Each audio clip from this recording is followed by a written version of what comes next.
Festivals from last year. It's signed by all the stars, and it's just our way of acknowledging the contribution of the city to Cinefestivals last year and thanking you. And we'd just like to assure you that Cinefestivals is a great success. Last year our attendance was up 30% on the previous year. We're now getting attendances of around 20,000, and we're confident that this year it'll be an even greater regional success. So the contribution of the city and involvement of the City of Bunbury is very much appreciated. So thank you, Mr. Mayor. Thanks, Stephen.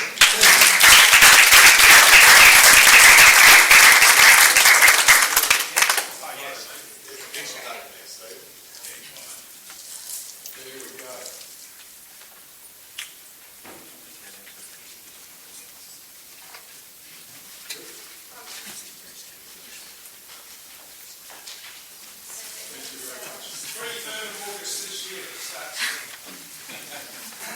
Thank you very much, sir. The city, on behalf of the community, is very pleased to continue to support Cinefestivals, and you'll be pleased to know it's not on tonight's agenda.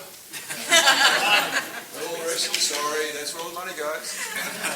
Seriously, thank you very much. We do appreciate it. And well done to you and the local Bunbury community who get behind Cinefestivals. Much appreciated.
Yes, they are.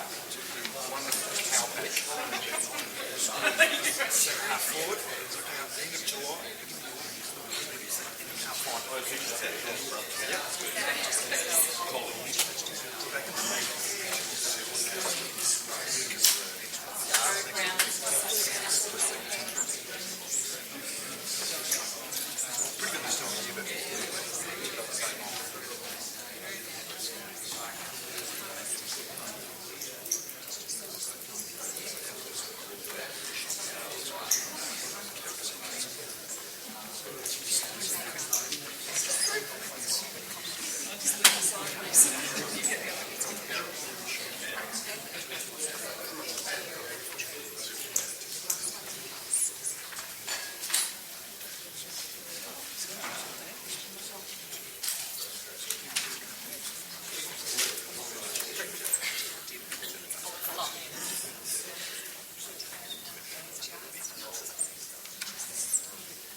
Good afternoon, councillors, ladies and gentlemen, welcome. I declare this meeting open. Great to see quite a number of our community representatives along tonight. Welcome to all of you. It's great to see you all here.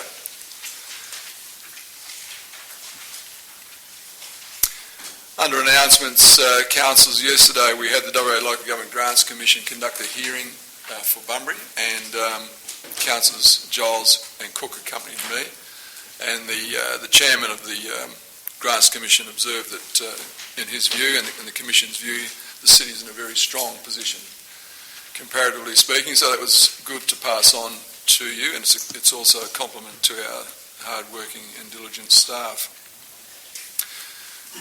We have apologies from Councillor Steck tonight, and also Councillor McCleary. I haven't heard from Councillor Steele. Declarations of interest. I'm declaring an impartiality interest with respect to item 10.4.2 as I'm a resident of Dunstan Street. Councillor Jones is declaring an impartiality interest with respect to item 10.2.1 as she owns property in Collie. Councillor Cook is declaring an impartiality interest with respect to item 10.2.2 as he's a financial member of the Breck Club. Councillor Cook also the same item, declaring an impartiality interest as he's a financial member of Men of Song. And same item 10.22, Councillor Cook declares an impartiality interest as he's a financial member of the Eisteddfod. Are there any further declarations of interest, councillors? Thank you. We have no written public questions for tonight. Confirmation of the previous minutes, the ordinary meeting. Someone move. Councillor Cook, Councillor Giles, all in favour. It's carried unanimously. Thank you. 7122. There is an amendment to the minutes of 8th of March. Someone prepared to move that alteration? Councillor Jones, Councillor Hayward, all in favour? That's carried unanimously. Thank you. Councillors, we have several requests for deputations tonight. Mr Pusey, on behalf of the Bunbury Regional Youth Care Council, wishes to present to item 10.22, recommendation 7. Those who agree, please indicate. That's approved. Representatives from the WA Performing Arts of Stedford Inc. requests approval to speak to item 10.22, sub-item 14. All those who agree, please indicate. That's approved. Cheryl Eckerson wishes to speak to item 10.2.3. Those who approve, please indicate. That's approved. And we have another one from Judith, John and Thomas Wall. One of those, I guess, will be speaking. Item 10.4.5. Please indicate your approval. That's approved. And Mr Bond of Hasty Street wishes to speak to item 10.4.2. Those who approve, please indicate. That's approved. So, ladies and gentlemen, what we do is when I get to those items, I will call you up. Take a seat, Mr Smith. I just want to indicate, Mr Mayor, I did make a request. Have a seat. I did make a request. Yeah, it's denied. Have a seat. My request is... What I'll do, ladies and gentlemen, is when the item comes, I will invite you to speak, and you have 5 minutes to speak, and there's no opportunity for questions and answers during that time, so be aware that 5 minutes is your time limit, and despite that interaction, it's a very friendly council. Now, method of dealing with the business of tonight, councillors. Coming out is item 10.2.1, 10.2.2, 10.4.2 and 10.4.5. Are there any other items that anyone wishes to debate tonight? 10.2.3 is the other one. Sorry, councillors. Yeah, sure. 10.2.1, 10.2.2, 10.2.3, 10.4.2, 10.4.3, sorry, that's in. 10.4.5 is the other one. So not 10.4.3. So I'm prepared to move the ballots. Councillor Cook, Councillor Jones, all in favour. That's carried unanimously. Thank you. 10.2.1.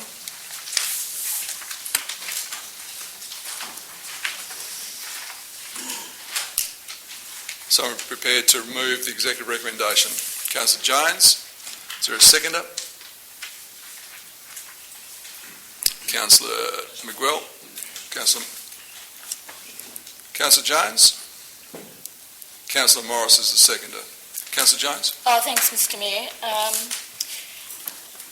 Council has been a member of the Bunbury-Wellington Economic Alliance since its inception. Now, when it was first brought together as an economic alliance, there was a very real need for it. But since then, we've had a proliferation of regional development entities.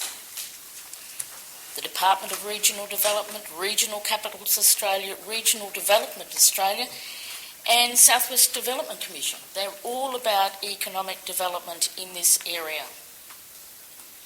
Now, what can the Bunbury-Wellington Economic Alliance do that these agencies can't do?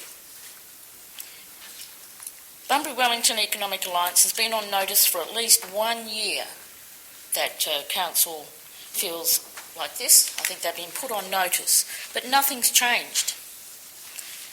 Very sadly, these dark clouds over the economic kind are gathering over Collie. Any downturns in Collie have had a significant impact on Bunbury. The $3.6 billion investment with the Worsley Expanded expansion needed to be followed up with some tangible project. And I would have thought that the likes of Bunbury Wellington Economic Alliance might have done that, but it hasn't. So where's Bunbury Wellington Alliance been?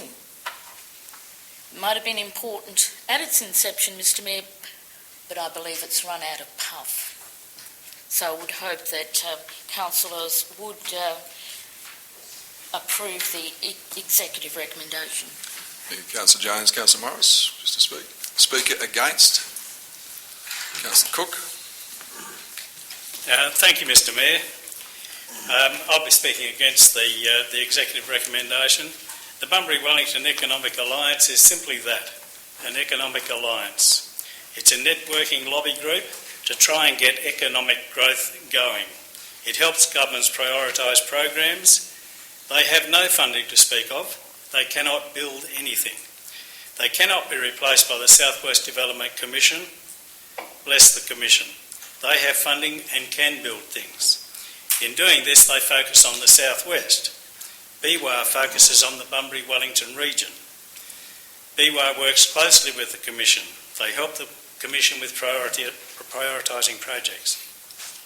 Any forum that has business and local government sitting around a table and planning the future for our region has my total and unqualified support. The $20,000 required, and indeed all of the items in 10.2.2 tonight, following this item, can be funded through this year's fantastic surplus that the CEO and his wonderful staff have achieved. I can understand governments being a little shy about lobby groups, but oppositions know their value. BWAR is not politically aligned, and that makes them the perfect body to lobby on our behalf. Mr Mayor, elected members, I urge the rejection of the executive recommendation and that we continue membership long into the future. Let us not make Bunbury become isolated from our neighbouring shires at a time when we all need to unite and seek funding for major projects, like the dual highway from Perth to Busselton, including the Bunbury Outer Ring Road. I urge you to vote in the negative. Thank you. Thank you. Speaker for. I'll be speaking for. Councillors, as you know, we did give notice about 12 months ago that we did expect some tangible outcomes from our membership of BWAR. When Mr Granger was here presenting to us a few weeks ago, he was asked the question, give me one example of what BWAR has delivered for the Bunbury Wellington region, and he was unable to answer that. There was not one example that he was able to give to us. And being part of the founding group of BWAR, things have changed enormously in 15 years, significantly. There are partnerships in place, there's a strong relationship between the City of Bunbury and our neighbouring councils, strong relationship with our chambers, with state government and with federal government. They won't change irrespective of who the government in the future may well be. We also have, at the moment, we're undergoing this regional growth plan for our city, together with the shires of Capel, Dardanup and Harvey. That plan will be finished in October, and that plan will be the result of an investment of over $1 million by the state government in getting a growth plan that sets the future for those four local governments. There will need to be a mechanism for that group of four councils, local governments, to go into the future.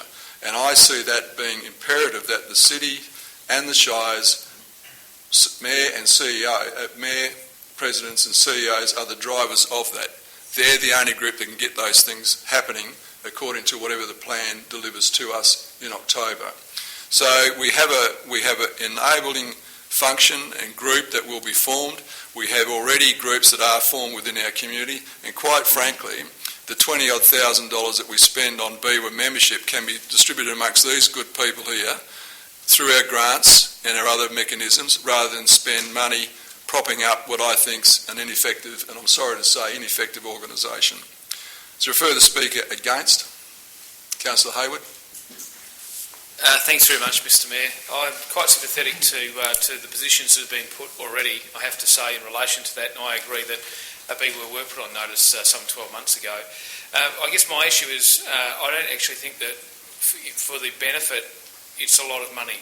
I don't think the $21,000 for the potential benefit of having these guys going in at bat for us into the future is enough money for us not to say that we should be part of it. And I think that also being part with the other councils as well who are members, I think is important. And I think from a value for money point of view, which is what is being said tonight, that we're not getting great value out of them, I think the alternative recommendation probably is better. I think that gives them another 12 months to be on notice that we are unhappy, or that there is a sense that they need to be doing more.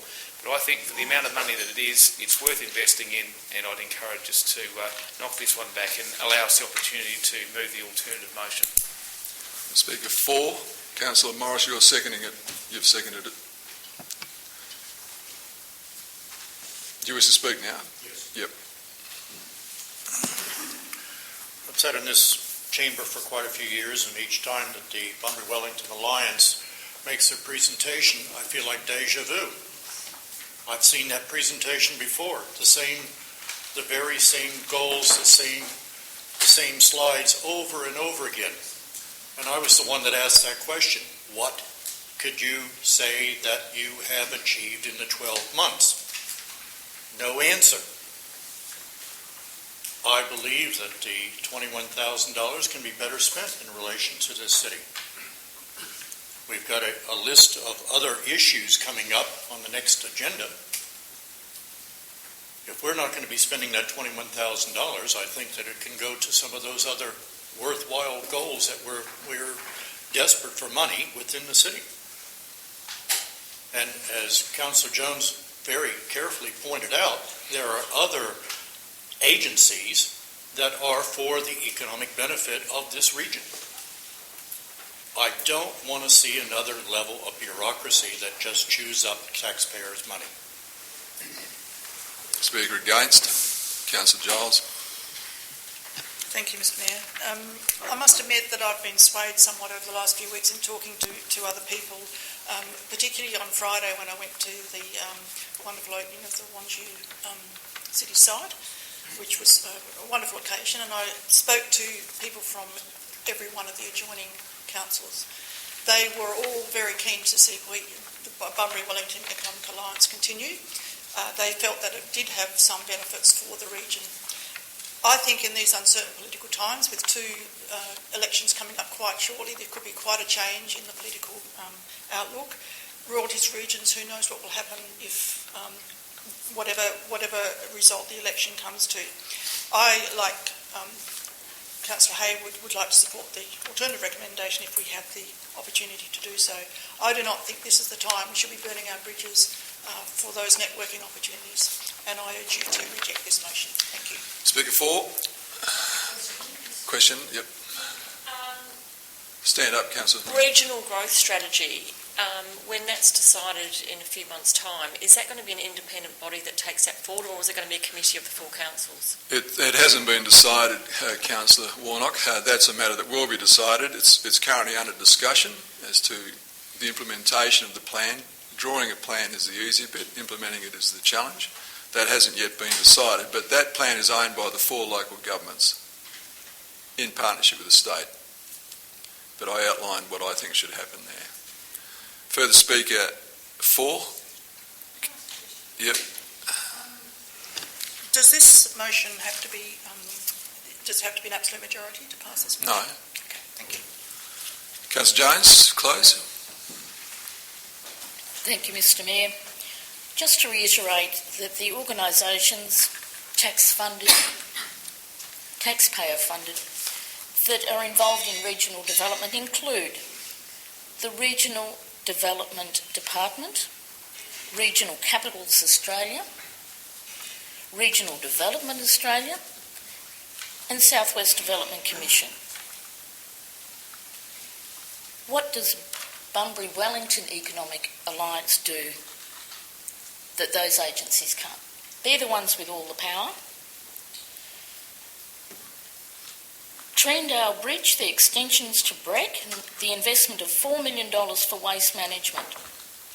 Those were the sorts of things that were achieved by local governments coming together under the auspices of the CEOs of the adjoining local authorities.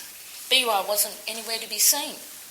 So it just goes to show that where there's a passion and a principle, that CEOs will come together and we will achieve great things.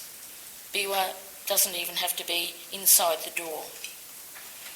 The earlier version of BIWA had a very robust association with a wide range of private enterprise operations, and was always required to raise whatever funding was needed to maintain its own existence. Now, if you've got something that has to spend time to maintain its own existence, then its capacity to do what it's there for, its mandate, the economic development, it's axiomatic that it's going to decline. So we've been told that the presidents, those that Councillor Giles met at the opening of Wandju the other day, they're all of the mind that it really does need to lift its act.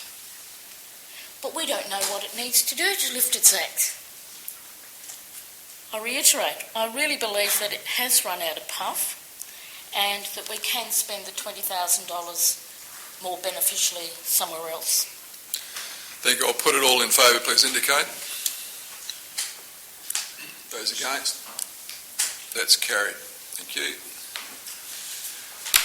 We move on to 10.22, councillors. Now, I'm going to firstly invite those members of the community who wish to make a presentation, and then I'm going to be dealing with item by item individually, and I also understand that Councillor Giles will be moving suspension of standing orders or local law. But before I do that, I acknowledge the presence of the Honourable John Castrilli, a member for Bunbury. Welcome to you, John.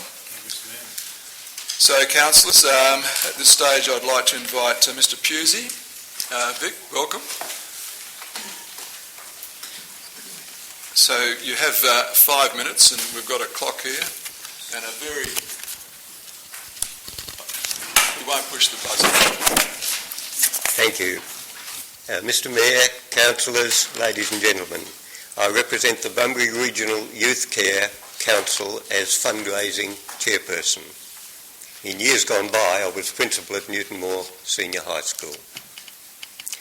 As an introduction, I remind you that Stephen Foster, our chairman, who sends his apology, and Peter Elderfield addressed you in early February, and that you've also been provided with several emails containing detailed information about our chaplaincy activities, including the question of sustainability and the question of proselytisation, which is strictly banned. However, we now find that the Executive are recommending that our funding application be struck out, and that a community grant is not available to us because our underlying costs represent salaries. It is extremely difficult for us to obtain grant funding from traditional sources because our sole cost is in chaplaincy salaries.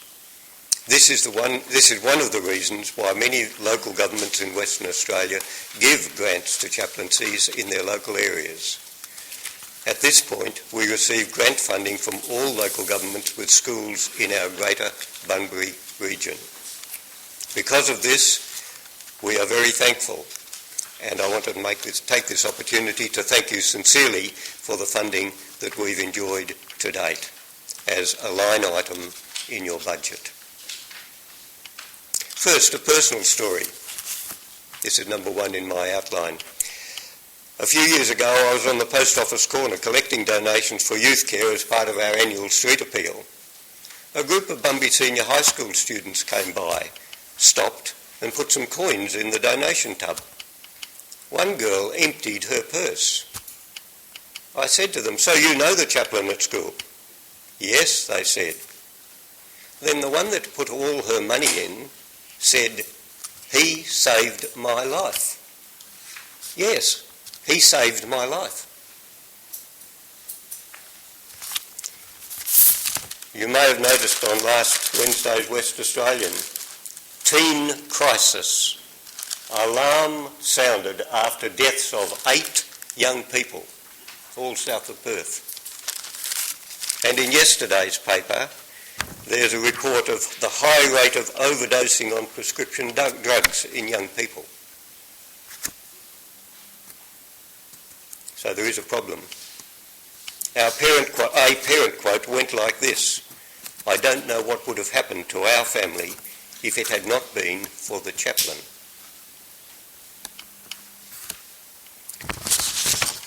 Number 2, the place and mode of chaplaincy services. Within our Bunbury city boundaries, chaplains serve over 4,000 students in 10 schools. Stephen has provided you with evidence of the appreciation and positive support in the January-February letters from principals concerned. His February presentation and subsequent emails covered this topic thoroughly, so I won't go over it again. The financial situation to date. Financially speaking, our regional fundraising budget for 2016 is $60,000. That's for the whole region. This figure is over and above contributions by local governments. Your funding is split evenly between 2 senior high schools, Bunbury and Newton Moore, both with full-time chaplains. On behalf of the Youth Care Council and the schools involved, I do want to thank you for your significant support to date. Number 4, the financial future. We expect a tightened financial situation with reduction in corporate donations, partly offset by our own fundraising events. But loss of your financial support could well cause a reduction in chaplaincy time in one of these schools. Of course, you'll understand that if we were to reduce the chaplain's time through lack of funding, this could cause a resignation, resulting in the school losing at least a term of chaplaincy services and, sadly, the loss of an experienced chaplain. They have to provide for their families. Finally, our request. We've spoken to many councillors, believe there's wide support for council to allocate funding for chaplaincy. For the sake of our future citizens and the well-being of this Bunbury community, we strongly urge you to restore the youth care budget line item council decided upon previously, and to increase it to $10,000 per annum. Thank you. Thank you, Mr. Pusey. Now I invite a representative from the Eisteddfod to come forward and talk to that item.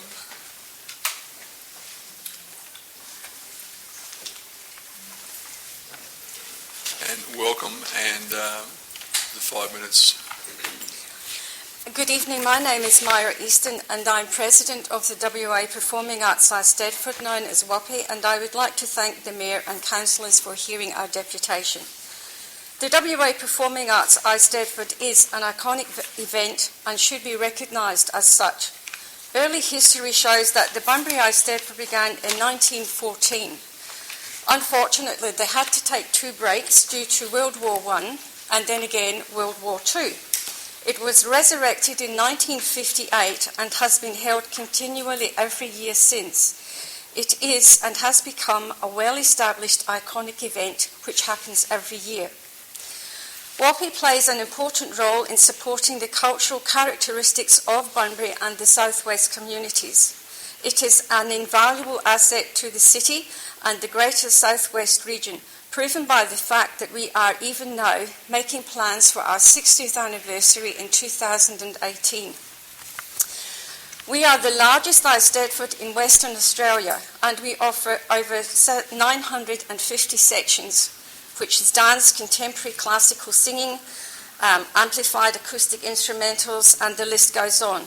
We encompass all ages, from as young as 4 years up to 80 plus years. There are other Eisteddfods in WA, but they are not on the same scale that we are, and that is why people come down to enter the Bunbury Eisteddfod. In addition, our Eisteddfod is held in a professional theatrical venue, the Bunbury Regional Entertainment Centre, and this year we'll see our 25th anniversary with them. Our Eisteddfod provides a safe, friendly and family-orientated environment encompassing all ages and all genres. This is what makes us unique to WA, the Southwest and the City of Bunbury. We continue to grow and we are becoming widely recognised throughout WA and the Great Southern. This year we have even received entrants from New South Wales. We have in excess of 6,000 performers each year during the month of June. Our competitors, many of them gain entry to recognised academies such as the WA Academy of Performing Arts, think Hugh Jackman. We saw 11 local students gain entry this year. University of WA, the Australian Performing Arts Network, the Principal Academy of Dance and Theatre Arts. Other entrants have accepted overseas scholarships, and we know of one young lad who got into the Jazz College in Cologne in Germany, and he's still performing there. In 2015, our running costs were $190,000. This money is raised by the Eisteddfod through sponsorship, grants, donations, general fundraising, entry fees and ticket sales at BREC. We are a not-for-profit charity. This money goes back into the community during the Eisteddfod month. Our annual event sees an increase of visitors to the city, which helps local businesses because visitors patronise speciality shops, cafes, which generates income during winter, which is generally a quiet period in the city's annual calendar. Our Eisteddfod also provides increased employment opportunities in the city, employment for individual music teachers, dance studios, larger music schools, etc. Local stores, dance suppliers and affiliated stores enjoy increased sales due to performers and their teachers making the most of shopping opportunities while they visit the city. We provide BREC with continuous employment for 1 month for the technical crews such as duty techs, lighting, sound, backstage, etc. We provide employment for seamstresses who sew copious amounts of costumes for performances. We employment for local accompanists, enabling local businesses to employ extra staff due to the influx of visitors, performers and their families during this busy period. We employ professional adjudicators, the majority of whom are sourced in WA, and where funding allows 1 or 2 from interstate.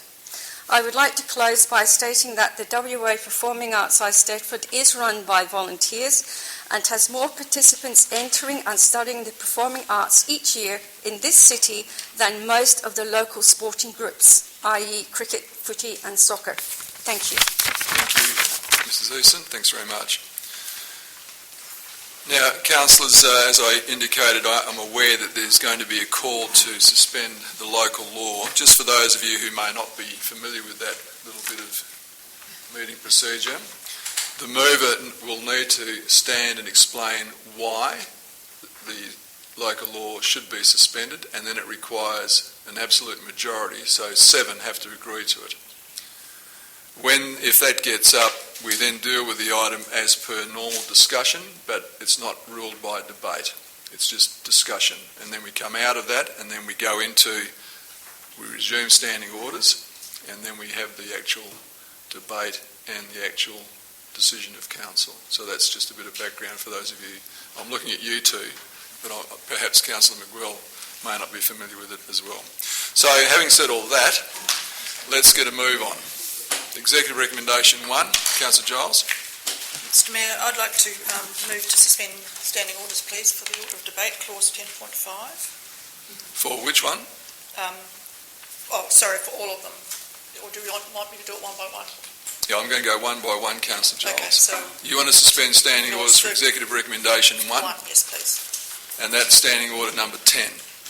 Yes. And what's your reason for seeking it to be suspended? My reason for seeking it is that this is the one and only time we have to have a detailed discussion about this. I think she needs to explain. I'll take that point of order, Councillor Kelly, and I'll consult with the CEO. A member moving a motion is to state the reasons for the motion, but no other discussion is to take place. Yeah, you've got to tell me, we haven't suspended standing orders yet, so let's not take too much largesse here. What is the reason for suspending? This is the one and only time we have to discuss these issues before the budget is put to us later in the year. And I think it would be good to allow everybody to speak freely and not have the order of debate where it's for and against. If there's not enough fors, then the against don't get to speak. So that's the reason I would like to suspend standing orders. Thank you, Councillor Giles. Is there a seconder? Mr Mayor, before I do, can I just get a direction from yourself again? Please do. Was this to suspend standing orders for the entire... No, for one, Executive Recommendation 1, because take a seat, Councillor Kelly. What I want to do, councillors, is deal with each of these individually. And we take our time, we have debate or not, but we deal with them individually. That way we all know what's going on, and more importantly, the public in the room tonight understands what's going on. So that's my intention. Another question? I just want to follow, so bear with me, Mr. Mayor. So to vote on each individual one, we will have to go back into standing Yeah, we resume. each Yep. time, Yep. so this will have to happen theoretically 23 times. Yes. Thank you, Mr. Mayor. That's And I will second it. okay. So, councillors, there's no discussion. All in favour of that, please indicate.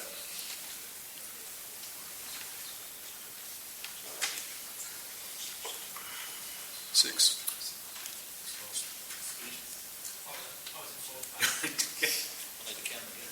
Please indicate. Those against? Because it didn't reach an absolute majority, it's lost. So let's go. Executive recommendation 1. Can I have a mover? And that is printed there in front of you, councillors. Is there a mover for that? Are you okay, Councillor Jones? Yes. You happy to move? Thank you. Is there a seconder? Councillor Hayward. Councillor Jones? No. Councillor Hayward? Speaker against? Councillor Kelly? Yes, Mr. Mayor. I will speak against it, councillors, on the basis that I have an alternative motion, and I'll just read that quickly. It is that council establishes the general rates for infrastructure projects at 2% in 2016-17 and at 1% for the following 4 years of the integrated financial plan, subject to an annual budget review. Thank you. Councillors, I think the principle of the infrastructure fund has been well discussed at briefing sessions and in other areas. I think it's a sound idea, given our ageing infrastructure to some extent, retrofitting of an older city, and the need to keep our drains and our footpaths and a variety of other infrastructure up to speed. The opportunity here to provide a kick-off at 2%, I think, is huge. So, really, the essence of my foreshadowed motion is to say, well, for the first year, make it 2%, after that at 1%. But in order to do that, we need to vote the recommendation as it stands down, and then I can move the second or the alternative motion, and hopefully that gets somewhere for us. I think it's very important that we all agree, and I don't think there's too many people in Bunbury who disagree, that to keep our city moving, to make sure that it continues to provide the attraction to investment, to visitors and to its own folk, we need to keep it maintained, and we need to make sure that our maintenance stays with contemporary settings. So I urge councillors to vote against the executive recommendation 1 as is, in order that I can bring the alternative recommendation up and we move forward. Thank you, Mr. Mayor. Thank you, Councillor Kelly. The Speaker 4. Councillor Cook.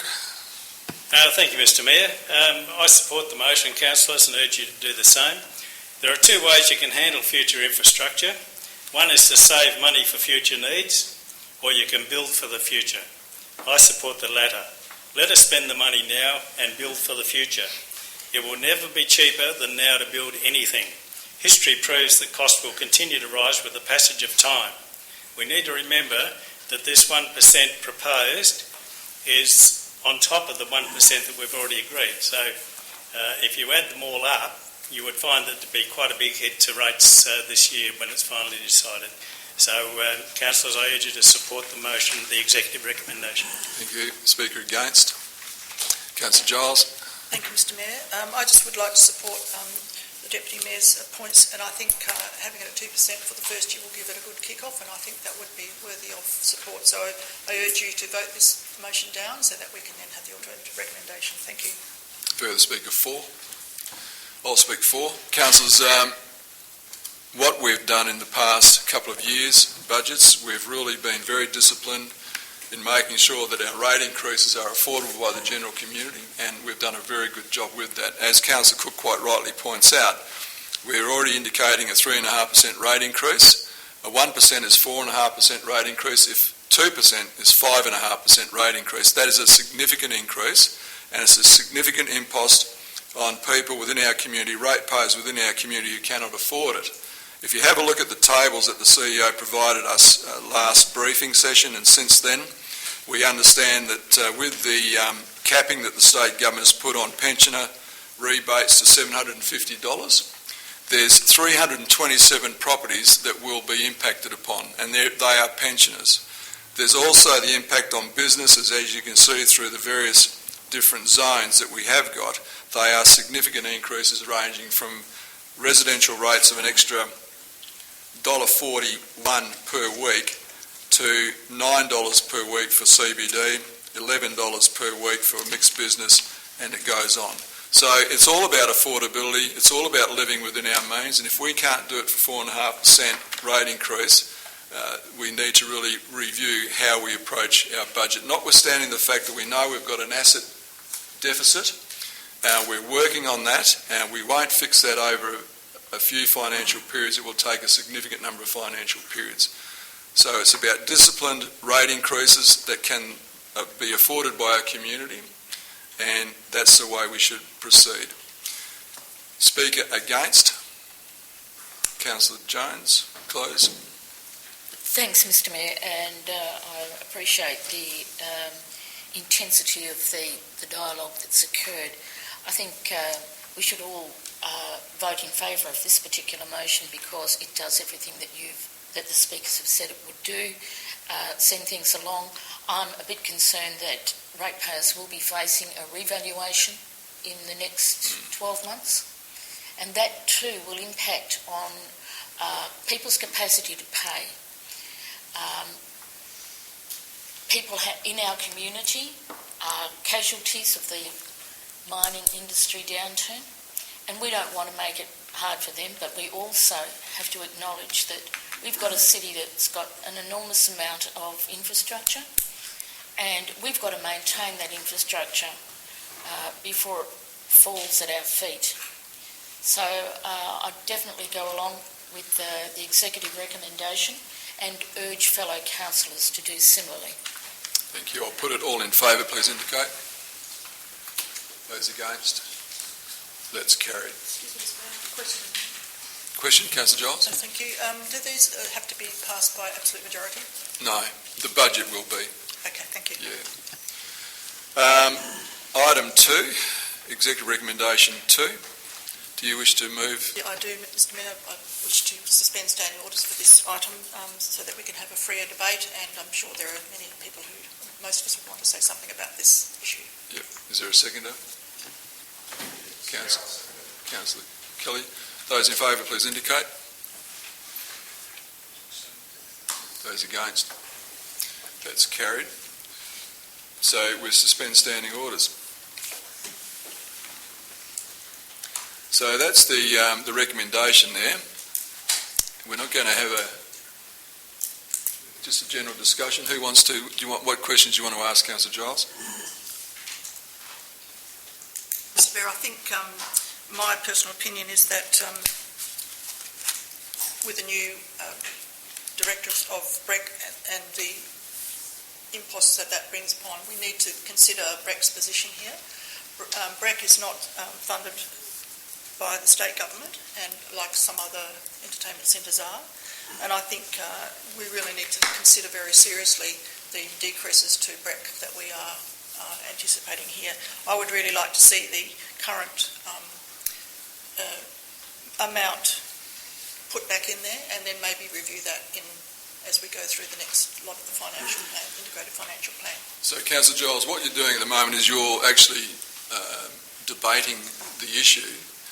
Did you want to ask questions or have some discussion around BREC funding to inform your decision making? What questions?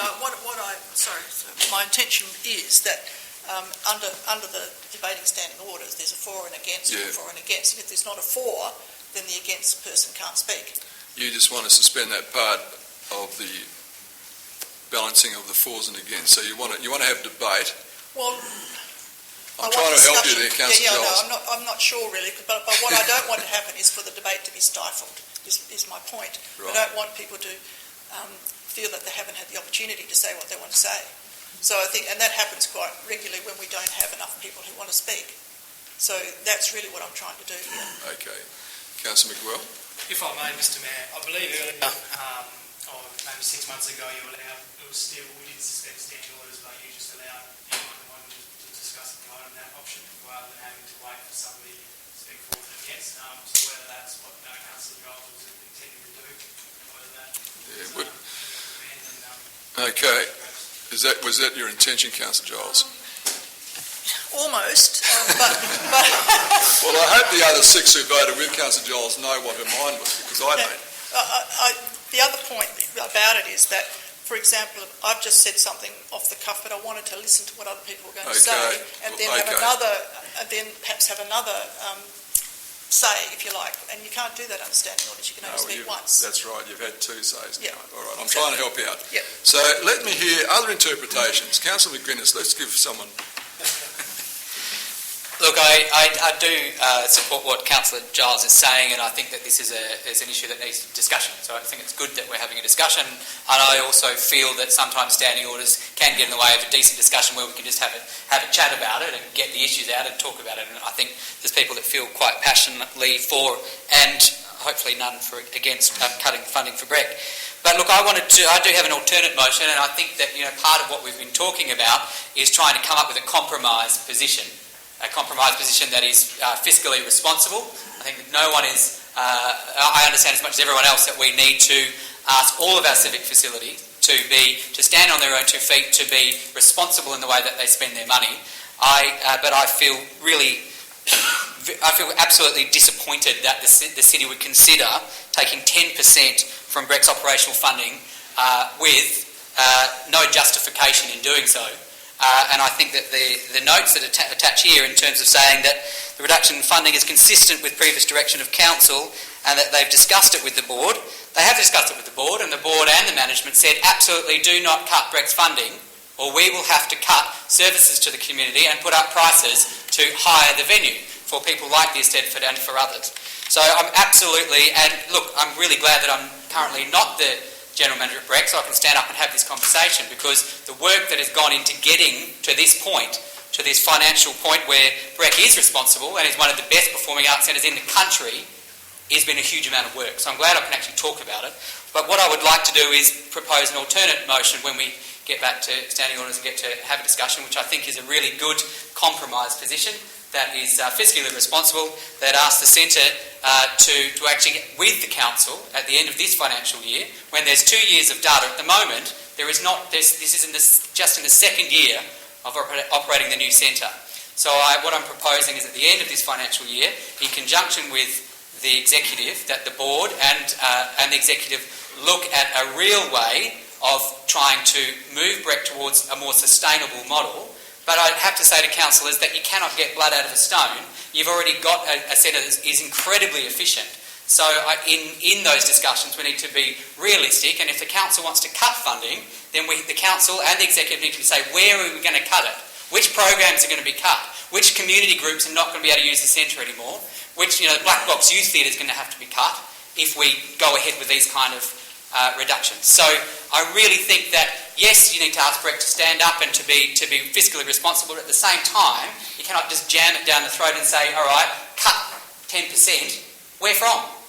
So I really think that there needs to be more thought, and there needs to be a whole lot of data that's analysed and look at benchmarking BREC against best practice nationally, and I think that there is a good alternative solution. Yeah, in the spirit of discussion, Councillor McGuinness, thank you for that impassioned plea. You've overlooked the important aspect of revenue generation, and the business plans that we've seen show a flat line for the out years for sponsorship, and that doesn't excite me at all. That means that you put up the white flag and you're not going to try, not you. Yeah.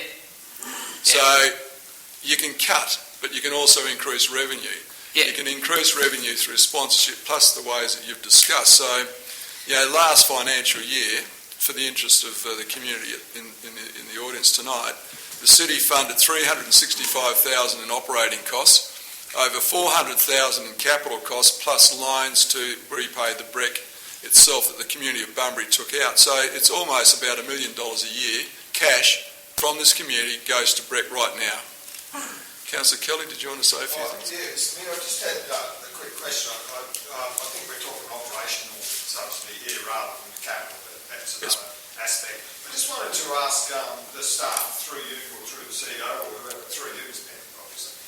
Just the last time they had spoken to Brentwood management, and if they could give us a little snapshot of what the conclusion was from the last meeting that they had with respect to decrease, increase or otherwise. Sure. Thank you. CEO. Do you recall?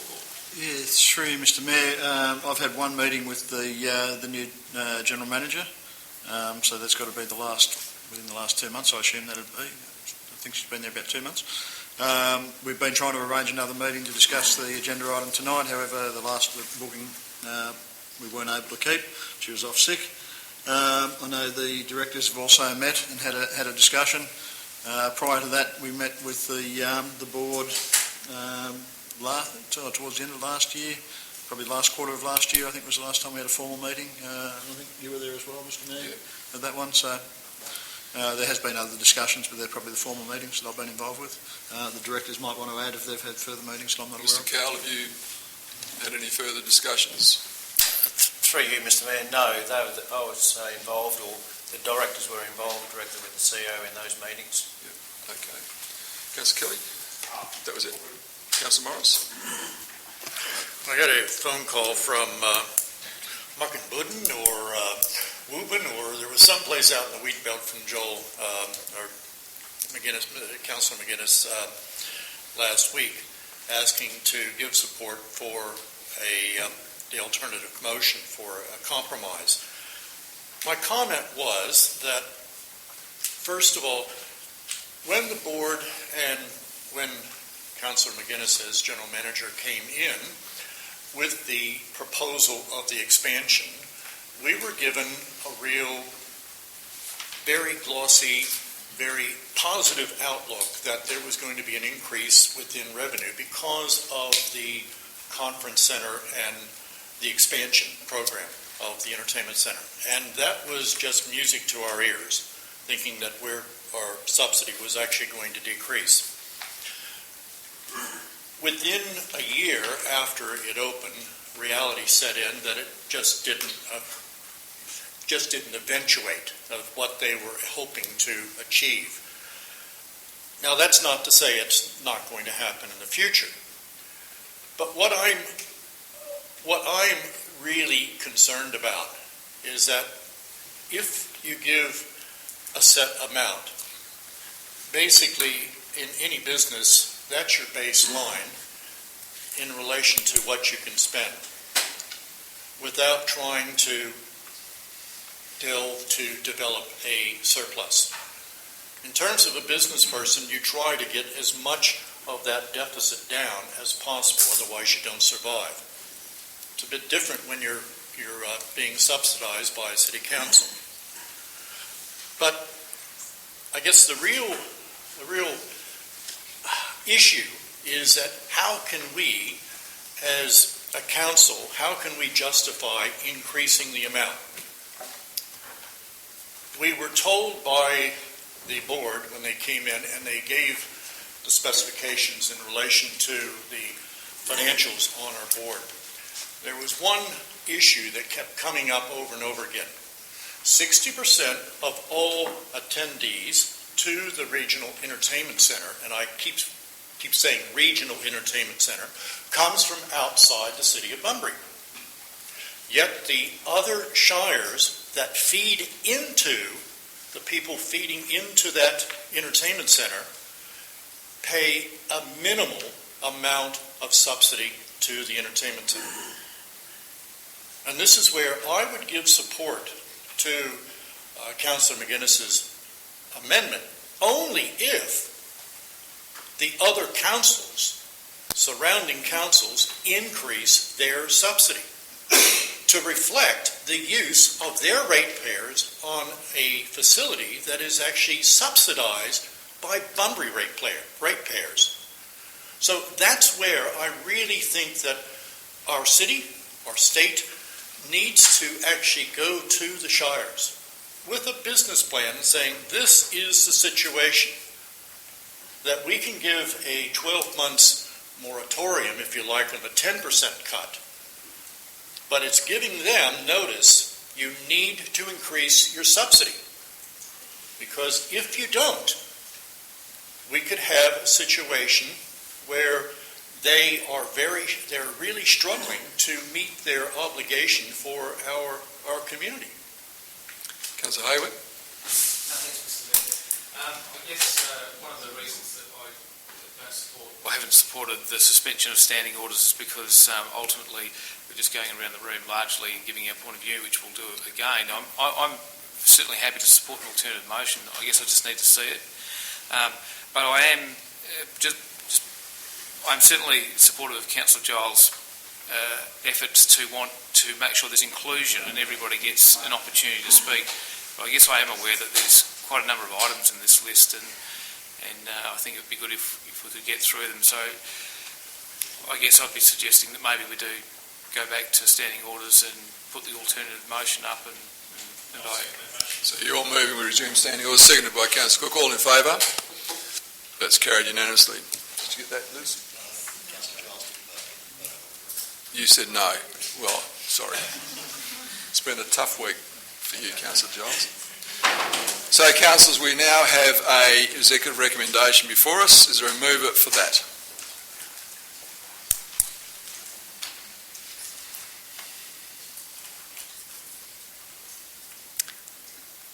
Okay. What's the... Councillor McGuinness, you foreshadowed an alternative. Councillor Cook, did you want your alternative? I'm happy to retain that right until I've heard Councillor look at this one. Thank you. So, Councillor McGuinness, go ahead, read out your alternative.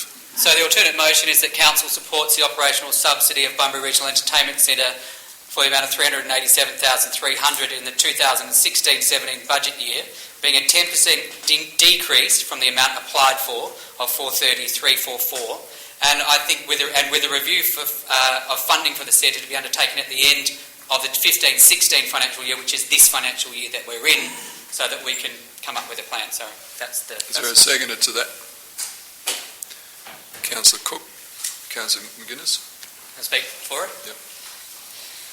Look, I think I've sort of covered most of it in our discussion, but I will just urge people to vote for this. I think that there is no one saying here, including the BREC board and management, saying that we shouldn't look at BREC funding going forward and looking at the way that BREC is funded.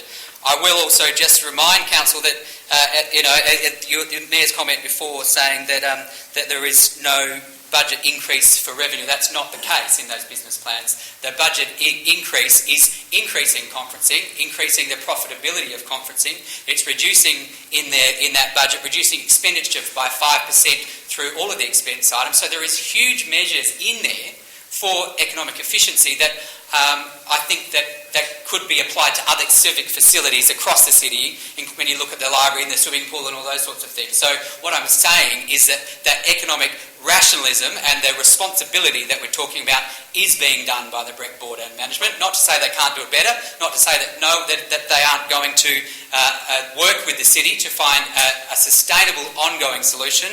And I also will remind Council that currently the current funding is 16% of the total turnover. So the $365,000 that is given each year is only 16% of the total turnover. The national average for performing arts centres from local government is 35%. So already the City of Bunbury have an incredibly well-run, efficient centre, and I really urge you to support this motion, as I think this is a good compromise position that we can afford as a city. That the council needs to support organisations such as BREC that are out there championing this city, championing where we live, and doing everything they can to get business tourism. Their conferencing is going really well. So I urge you to support this alternate motion. Thank you. Cook. Thank you, Mr. Mayor. I won't prolong the debate very long. Suffice to say that my alternate motion would have cost you an extra $50,000, so there's a lovely saving there. We all know the facts in this matter. We all know the value that BREC brings to the community. We all know that the hard-working and meticulous board is robustly, and of course Councillor Kelly's on the board, is robustly supported by Australia's best performing arts volunteers. Without the volunteers, BREC could not function. This year, subject to support and funding from us, professional staff will be employed to manage the front end. Volunteers do not want to manage, they simply want to rock up and be told what to do, professionally and happily, but still as volunteers. Mr Mayor, elected members, I urge you to vote for this recommendation, and thank you, Mr Mayor. Thank you, Councillor Cook. Councillors, just to correct an observation by Councillor McGuinness, the flat line was in the sponsorship column. Sponsorship, flat line. As a speaker against this alternative motion, I'll put it all in favour, please indicate. Those against? That's carried. We move on to recommendation 3. Councillor Giles, do you want to do this? You're happy now? And as they leave the chamber, can I acknowledge also, and sorry I didn't do it earlier, members of the WA Local Government Advisory Board in Mayor Carol Adams and also past Mayor Ian Carpenter. Enjoy the wine. Ladies and gentlemen, if anyone else wishes to leave at this time, I'll halt proceedings to allow you to do that.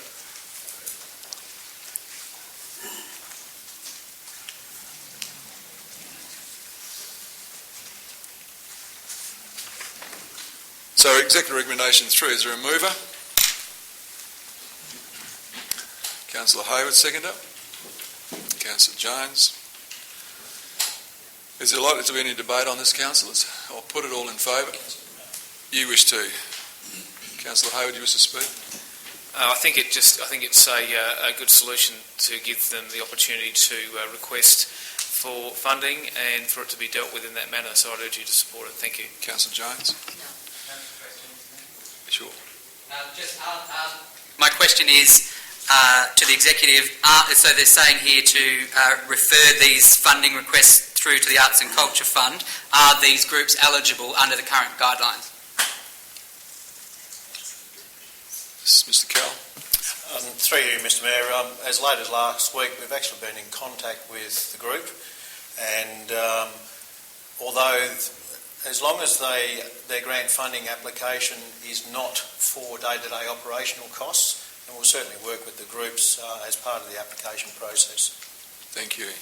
Councillor Cook. Thank you, Mr Mayor.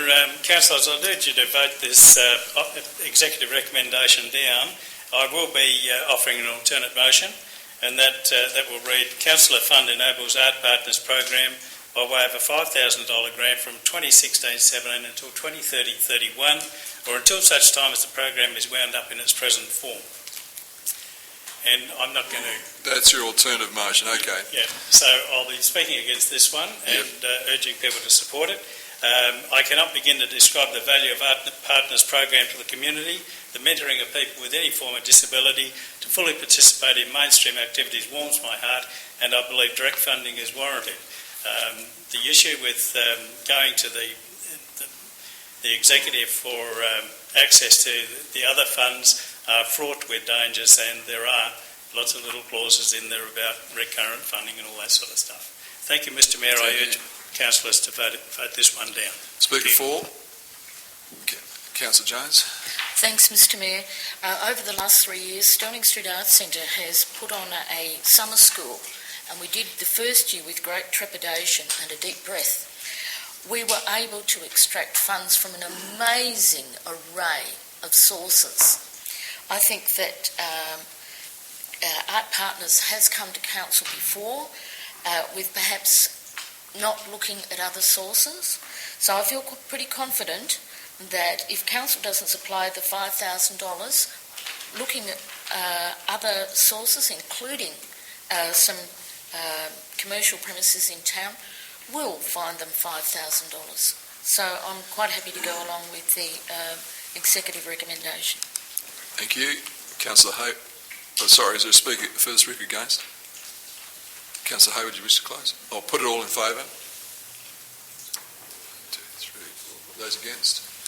That's carried, thank you. We go on to recommendation 4. Is there a mover? Councillor Hayward. Happy to move again. I great support of the Sail into Life program. It is really, really terrific. I'll just get a second to Councillor Hayward. A second to Councillor Kelly. Thank you. I Go ahead. apologise. Go ahead. Look, it's a great program, one that Rotary do and run there. It's fantastic, but I don't think there's any problem with it being managed through the grant application process, and I think that's the way we're moving. So I just encourage councillors to support it. Speaker against, Councillor Cook. Thank you, Mr Mayor. Councillors, I urge you to vote against the executive recommendation number 4, and I will be proposing an alternate motion which reads: Council fund Rotary Sail into Life program by way of a $5,000 grant from 2016, I think there's an echo in here, until 2030-31, or until such time as the program is wound up in its present form. This line item is very similar to the last one. I cannot begin to describe the value of Sail into Life program to the community. The mentoring and supporting young people with any form of disability to fully participate in blah, blah, blah, blah. The problem with many grants funds is that they will not fund recurrent funding. Why not? Why shouldn't a community-based not-for-profit organisation be able to employ even part-time professional help to help with their endeavours?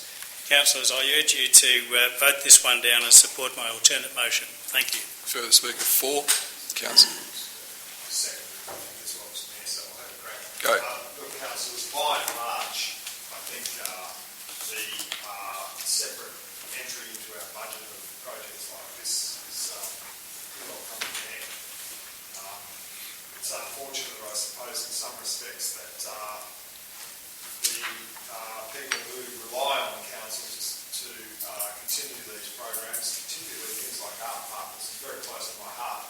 Mr Mayor and I have actually funded them from discretionary funding on more than one occasion to assist with that.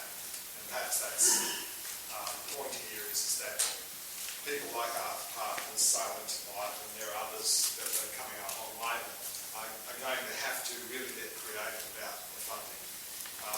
I think that sustainability is what this is about. The begging bowl at council is a difficult one, given that we have a lot of responsibilities for our borough, and also the fact that we really need to ensure that we assist in a way that can help those community groups go out and get funding from corporate sponsors or from wherever it may be. I believe, as somebody has already said, that these type of programs are what enriches our community. But sustainability is very important. I don't think we can continue to carry on as being the ones that are going to sustain them forevermore. So I'll support recommendation 4. By and large, I will say, Mr Mayor, because there's probably one or two back in the next 10 or 12 that I want to support. But I think at this stage of the game, we need to be able to provide all assistance, but the finances, I don't think can be provided. Thanks, Mr Mayor. Thank you, Councillor Kelly. Speaker against, Councillor Hayward. Put it. All in favour? Those against? That's 2. That's carried. Thank you. Recommendation number 5. Is there a mover for that one? Yes, Mr Kelly. Second up, Councillor Jones. Likely to be any debate on this one? I'll put it. All in favour? Those against? 1. That's carried. Number 6. Can I have a mover for that one, please? Councillor Jones. Second up, Councillor Cook. Likely to be any debate? I'll put it. All in favour? That's carried unanimously. Thank you. Number 7, which is the chaplaincy program. Someone prepared to move that? I'll move it, Mr Mayor. Councillor Kelly. Is there a seconder? Councillor Kelly. Having just said what I said before, Mr Mayor, I might have to change my tack a bit here. But look, I spoke to Mr Foster some time ago about this, and I did advise him pretty much the same as I've said before. Sustainability of these programs is crucial. You cannot live year by year on the hope that a council will come up with the funding. Mr Foster agreed with me on that. He said, yes, it is important, and indeed he said that over the next year, and I think we mutually agreed, I won't put words in his mouth, that there really needed to be a concerted effort somewhere on the bigger stage, not our stage, the bigger stage, to make sure that support services in schools in the city of Bunbury are more than adequate. Adequate is not a standard. They have to be really top-notch to prevent the unfortunate incidents that are happening with our youth, and as Mr Pusey pointed out. I did say to Mr Foster that this was the last time that I would support this, because it comes back down to sustainability. I believe that they've got 1 year. If they've got 1 year, it's possible that they will be able to grab the funding. And I'm just looking at just a point of order. Yeah, I am quite right. Sorry, a little confused about whether Councillor Kelly is arguing for the motion as it stands or an alternative. No, I think he's doing both, but that's okay. I'm quite happy to hear him speak for it because I'm going to support it. Councillor Giles, did you want to speak? Yes, Mr Mayor, thank you. I do have reservations about programs which are not, there's no evaluation, no quality control of what happens with these chaplaincies. Some are great, some are not so great.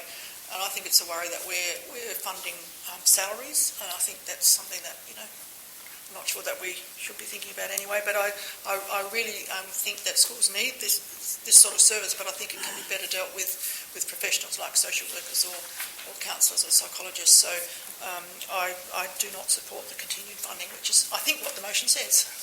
It does. Is there a speaker against? Well, I'll give Councillor McGrill a chop. Just by a short half head. Lucky I'm a bit younger there, Councillor Cook. Moved up a bit quicker. It's okay, you've probably got an alternate motion for me though. Basically, in what Councillor Kelly said earlier, this group, I've spoken to Mr Foster about it as well, and I do agree. It's not something that I think we should be supporting for the next 20 plus years, but my alternate motion will be along the lines that we support them for this year. Anyway, with the review, obviously, we don't have to lock into any long-time thing, but let's look after them this year.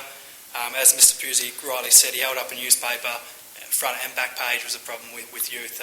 You've only got to look at any newspaper or any social media at the moment to see the amount of problems with drugs, alcohol, etc., that goes on in the place where we need to give these kids all the help they get. I consider it more of an investment than a funding grant. Then I ask just a handout. It's an investment for our future. These kids are going to be around Bunbury for a long time, and if we don't help them out at their youth stage, then obviously things are going to go downhill pretty quickly.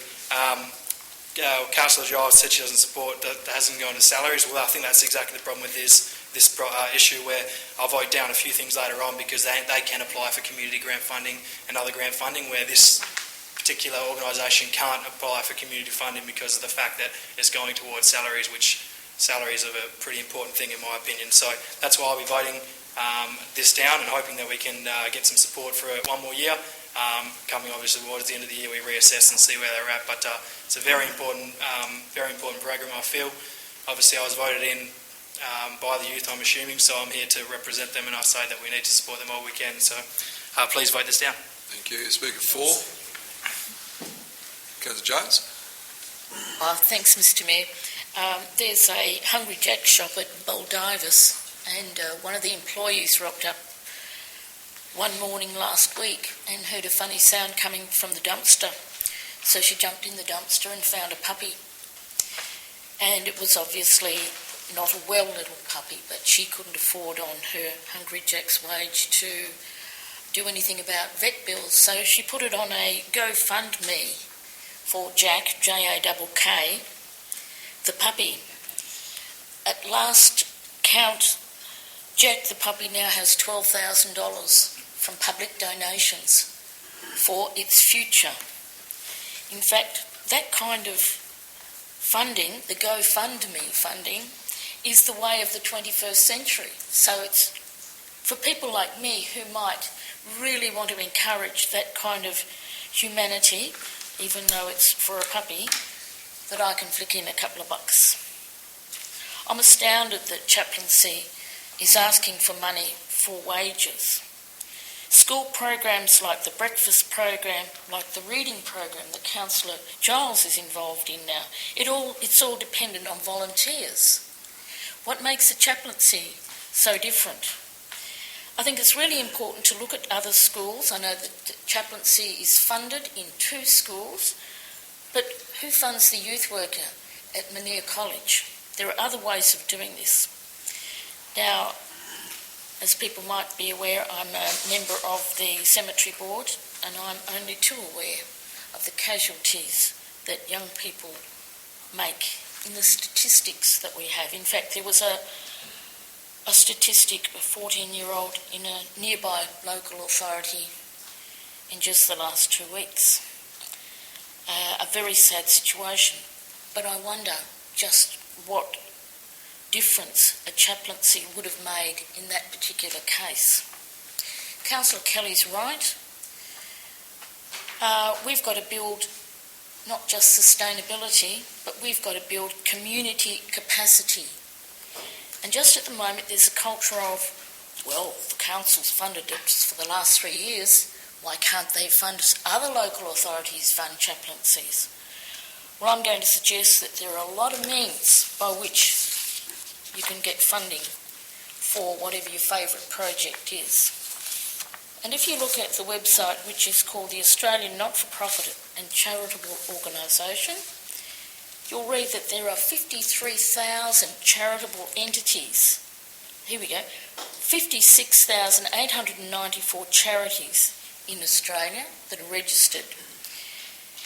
And it's undergone a review and an analysis. In fact, J.B. Ware Philanthropic Services did that, and there was overwhelmingly a result that not-for-profits and charitable organisations need to innovate. And I'm going to suggest that chaplaincy innovates as well, because it's funded federally and it's funded by the state, and now there's an attempt to have it funded by local government as well. So that's 3 bites. And I know that chaplaincy also makes requests on other funding bodies. So I'm going to say stand on your own 2 feet, appreciate that what you do is valuable, but we've got to get over this business of the culture of tap on council's shoulder for a never-ending dollar to support these sorts of things. Councillor Hayward by a short half hair. No, you said that. Look, I am speaking against this motion and will be given the opportunity of supporting a motion for another 12 months. Look, I again disagree with what's been said. I think there are social workers in schools and they're doing a great job. To be honest, I think we need social workers, youth workers, chaplains, we need all of them. This is a major catastrophe, this whole area of youth suicide and the low self-esteem many children have, and it's amazing to me that we live in the most overly entertained time in life where kids have more access to technology and fun things than we could possibly have imagined even a couple of generations ago, yet they still seem quite lost. And I think, for the amount of money that we're looking at, to hold on for another 12 months and give them the message that they've got a year to get their stuff sorted out because we won't be there to help them next time round, I think is the sensible solution to what's in front of us. And I'd encourage us all to help the chaplaincy program out for another 12 months. Thank you very much. Speaker 4. Councillor Kelly, do you wish to close? Just a word of explanation, Mr. Mayor, of my stuff up there. I'm not going to say anything else other than I've crossed out not support on my notes here, which are well noted and started the other way, but I'll sit down because I'm not going to support my own motion. I just ask for some direction from you, Mr. Mayor, in kindness to make sure that I'll help you out, Councillor Kelly. You take a seat and I'll put it to the vote and we'll deal with it that way. All in favour of this, please indicate. Those against? It's lost. Councillor McGraw, you indicated an alternative. I like his alternative better than yours, that's why. Something I just jotted down then. Council support the school chaplaincy program for $10,000 in the 2016 financial year. Councillor McGraw, do you wish to speak to it? No, but sorry to the minute tagger for not giving that out earlier. So, just to be clear, it's $10,000 for the next financial year. Do we need to debate this any further, councillors? Sorry, did you wish to speak? You're good, Councillor Morris. 32 years ago, I actually started teaching here in Bunbury at Newton Moore, and I spent 7 years teaching at the school. And I also went to Bunbury High, about 6 years there. And during that time, I actually worked with preschool chaplaincies as housemaster, house coordinator, and pastoral care team leader. I'm the only one here sitting at this table that actually had direct experience working with school chaplaincies. And I can tell you right now, we're talking about the future of our kids. They're non-academic people. They're non-teachers. They're non-threatening for those kids. The kids, if they have a problem, many times instead of coming to us, or the school psychologist, or the school nurse, the pastoral care team, they would go to the school chaplains. And when they would go there, it wasn't as if they were working in isolation. The school chaplain would come back to the group and describe to us what the problem is within our group. The school psychologist was the one that actually ran the show. He was the professional. He was the one that knew how to go about doing it. But if the child found that there was somebody that they can relate to, whether it be the house coordinator, the school nurse, the YAO, or even the school psychologist himself, or the school chaplains, it was done in a professional manner. And when those kids were in crisis, you had to have somebody that they could go to. And working in these two schools, the two schools that actually have the chaplaincies, in discussion with, back in the Marion Hudson room with Councillor Jones, and I just started to describe the two Brother Michaels that were at Newton Moore. They were two people that were fantastic gentlemen that the kids absolutely adored and they went to. And they were the best that school had to offer. This is value for money, folks. What we spend in taking off graffiti within our city, if we spend the money here in a school chaplaincy, we might find that the problems of our city will decrease in relation to our children. We might find that child suicide, teenage suicide might drop. We might find that drug use might drop. But all of those things require us to give just a bit in relation to a pastoral care team and an integral member of that team, the school chaplaincy. Thank you, Councillor Morris. Speaker against? I'll put it on. Councillor Jones. Yes, Mr. Mayor. It's interesting that the program, as it emanates certainly from federal and state sources, is that it must be a Christian-based ethic. And I understand it's something like 95% of the chaplains are Christian-based, which effectively precludes people like Councillor Giles, someone with a very good knowledge, and in fact Councillor Morris with an education background. And to me, that doesn't seem quite right.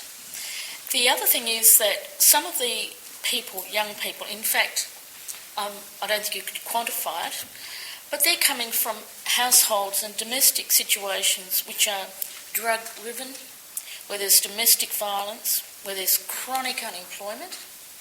There's some kids who actually depend on the breakfast program when they go to school. So what is the chaplaincy mandate Is it a band-aid on these sorts of things? I'll never forget seeing a woman with 2 kids and 2 black plastic bags containing her belongings and the kids' belongings. Seeing that impassioned me to become involved in housing for people. And I've committed a lot of time over the last few years to doing it, and I don't get paid. It's not $25 an hour for me. I do it because I feel passionate about it, and I really want to reduce the amount of homelessness and social disruption in our city. So I think, are we in fact putting a band-aid on the problem? Is there a greater issue out there? Where is the commitment to some of the greater issues? The other thing is that with the state, what we're finding is a lot of cost shifting. I know that Headspace is a federal and state-funded service. Do we know if that's as good or better than what chaplaincy is? We've never had the debate. We've never had the person from Headspace here. They haven't tapped on our shoulder for funding. Why haven't they? Perhaps we need to have them here to explain what their mandate is, and then we can discover for ourselves whether it is a viable opportunity to chaplaincy. Maybe the two should run in parallel. But while we don't know these things, while there's so many unknowns, I'm really not prepared to support it. Speaker 4, Councillor Cook. Thank you, Mr Mayor, at last. My alternate motion would have been for a 3-year MOU, but nevertheless we're going to support Councillor McWells, and thank you very much for it, Councillor. A couple of weeks ago, the Mayor mentioned that funding was only to support Bunbury District High School and Newton Moore. I said he's wrong. He's wrong. The chaplaincy program covers many Bunbury schools, including South Bunbury, Kerry Park, Cooinda and many more. I was wrong. The Mayor was right. Sorry, Mr Mayor. Why was I wrong? Because all of the schools in the confines of Bunbury are supported by the federal government through the state government. That is, all schools except Bunbury District High School and Newton Moore. They do not receive any government funding for chaplaincy. The only funding that comes from any form of government is the very small amount that we offer them. So, councillors, I urge you, and I'm sure you're going to support this program, and thank you very much. Thank you, Mr Mayor. Thank you, Councillor Cook. Speaker against. Councillor McGraw, do you wish to respond? I'll put it all in favour, please indicate. Those against? 2 against, that's carried, thank you. We move on to item number 8. Is there a mover for that one? Councillor Hayward, seconder. Councillor McInnes. Is there likely to be any debate on this one? I'll put it all in favour. Those against, that's carried unanimously, thank you. Item number 9. Is there a mover for that one?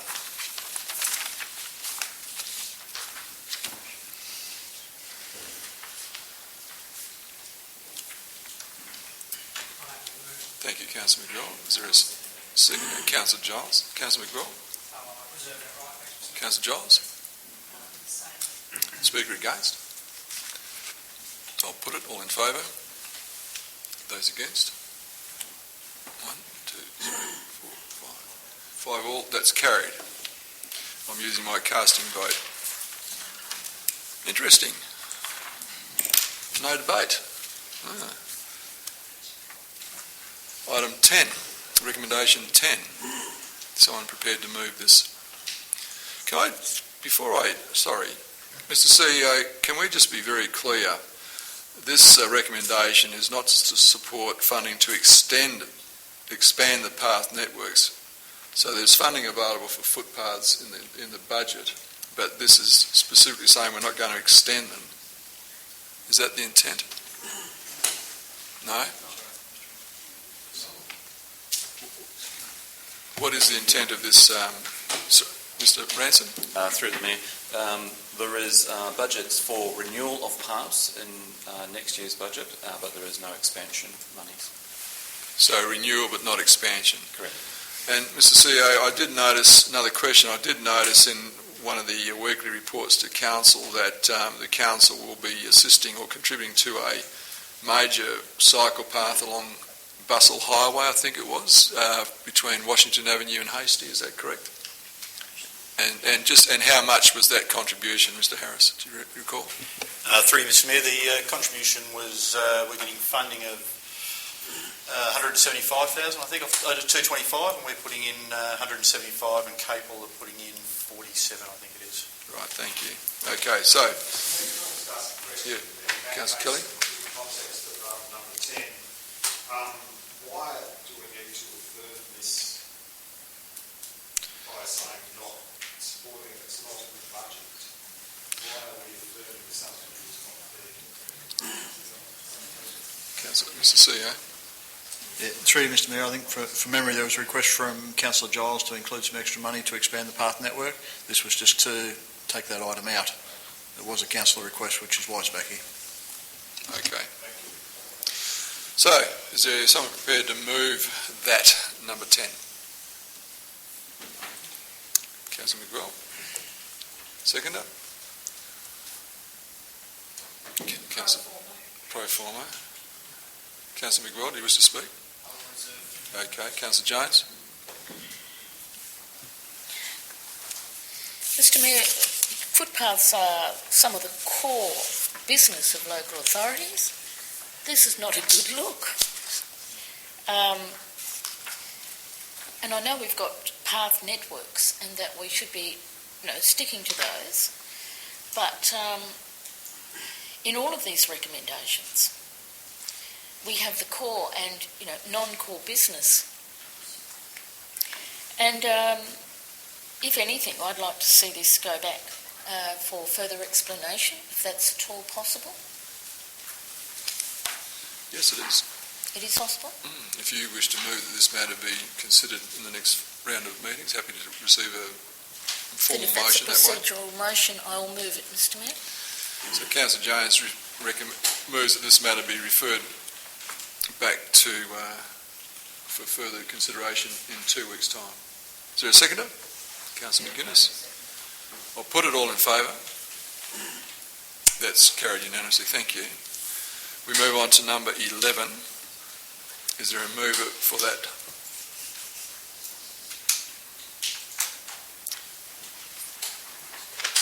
Can I ask a question? Sure, Councillor Giles. Some of these are wording, as Councillor Kelly has found, is sometimes a little confusing. The motion reads not support the funding of the weed eradication unless 100% grant funded. So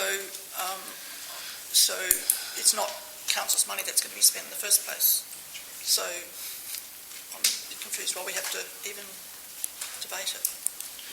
Well, again, CEO can explain why it's here.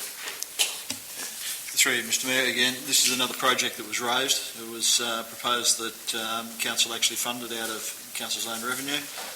The project itself is supported if it's grant funded, but we don't want to put council's cash into it. So, question, Councillor McGuinness?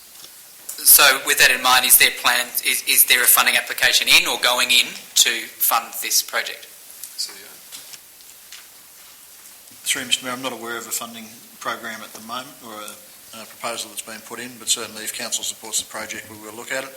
The other funding that's been proposed is proceeds from sale of land on Beach Road to go into the Big Swamp Master Plan, which should also cover some of this potentially. So, someone prepared to move it? I've just got another question. Sure. Thanks. I just want to know, obviously we're not supporting this 50k, that's one thing. Can I just find out how much we're putting into weed eradication at Big Swamp in a matter of just operational through our normal operations? That's Mr. Harrison. CEO. No. No, we can't answer that, Councillor Kelly, at the moment. Okay, Mr. Mayor, in that case, can I ask, can I move this one be deferred as well until we get that answer? Can I second that? Yeah. All those in favour, please indicate. Those against, one that's carried. Item number 12. Someone prepared to move this one? A question, Mr Mayor? Sure. I noticed that a lot of the other ones, a lot of similar ones, this were just going to different groups. It goes on to say, ask community funding for, basically go to community funding. Is there a reason this can't go to community funding if they need songs or music or whatever? Can that be supplied through grant funding? So your question basically is, could this Men of Song seek funding through our grant funding processes? Would they be eligible for that? I think that's the question. Through you, Mr Mayor, yes, certainly they can do, as long as they comply with the funding criteria. Okay. Move this recommendation. Yes. Councillor Kelly. Is there a seconder? Councillor Miguel. Councillor Kelly. I haven't got it right this time, Mr Mayor. I haven't scratched out. No, you haven't touched anything. You're fine. Thanks, Mr Mayor.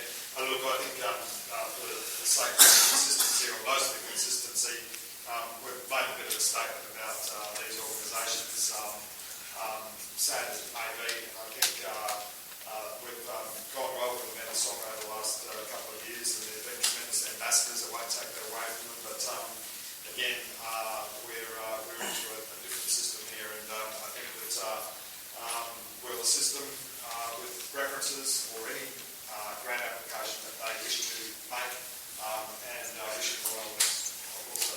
Thanks. Councillor McGuinness.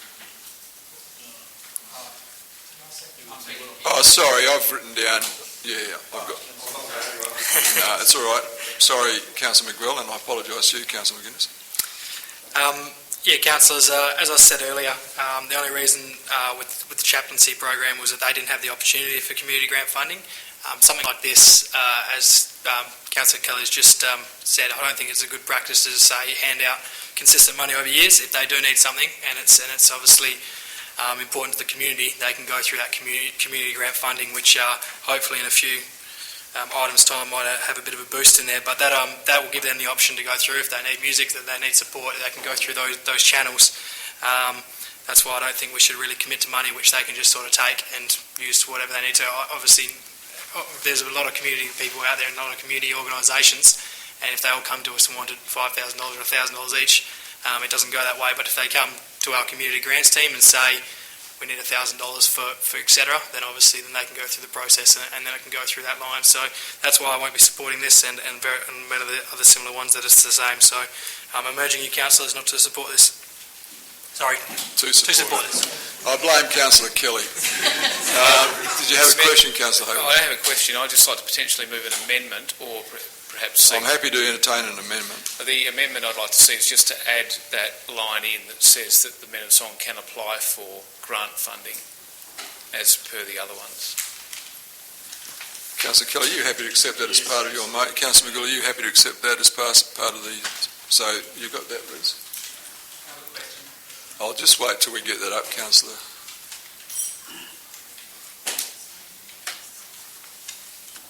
That's fine. Councillor McGuinness? My question is, it's fine to say that these groups can apply through the current rounds of funding. However, my understanding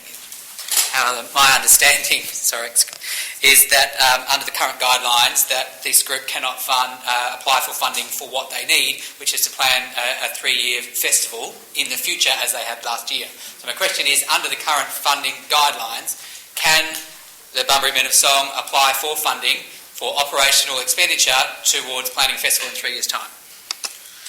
CEO.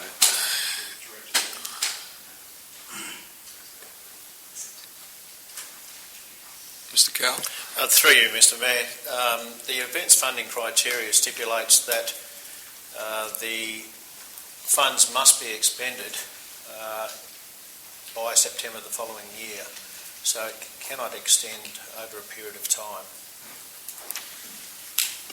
Mr. CEO, there'd be no problem with the Men of Song seeking funding from the city to assist with a festival in 3 years' time. Through you, Mr Mayor, under the current grant guidelines, it wouldn't comply. However, there'd be nothing to stop them approaching the city for a variation to that. And Council can amend the guidelines at any time should they desire. Question, Councillor Giles. Would it not then come under the events funding? Yeah, well, that's what the intent of this amendment that we've just included into our into the main motion. Speaker against, Councillor Cook. Again, I declare an interest in this matter, Mr Mayor. It's only my opinion, of course, but I would like councillors to join me and vote against this particular executive recommendation, and I offer the following alternate motion. That is that council fund Bunbury Manor Song to the tune of $10,000 per annum for a further 3 years. So I hope that we can vote this one down. Bunbury Manor Song, and this is only my opinion again, Bunbury Manor Song is one of 4 iconic groups in the performing arts arena in Bunbury. The other 3 are Breck, Bunbury City Band and the Eisteddfod. The Bunbury City Band enjoys an MOU with the city, as they should, and they are funded as a line item. To maintain their status, these groups require line item funding. None of them fit the mould for event funding. Bunbury Men of Song plan to follow up with their super successful choral festival held in October 2015 with another in 2018. Bunbury Men of Song costs each individual member a lot of money, $300 per annum for subscription, $50 for music and $200 for clothing. And they fundraise all the time to be self-supporting. The argument for funding is to assist with promotional work for the City of Bunbury. Current plans are a trip to Europe in June, July, individually funded at $7,000 for each member. Concerts in Nowangarup and Albany in September. Next year, Brisbane and Orange, New South Wales. All of these venues provide plenty of opportunity to promote Bunbury. I cannot put a figure on the contribution that our festival last October brought to business in Bunbury, but we enjoyed a good crowd at Paddash at Foreshore, a sellout at St Aidan's, and 600 seats sold at Breck. We did inject $10,000 into Breck for hire and support. Some of it was paid by Mr Craddock as a contribution. But that's just a little, councillor. So I do urge you to vote this one down and support my alternate motion to fund $10,000 per annum for a further 3 years. Thank you, Mr Mayor. Thank you, Councillor Cook. Speaker 4. Councillor Jones. Oh, yes, Mr Mayor.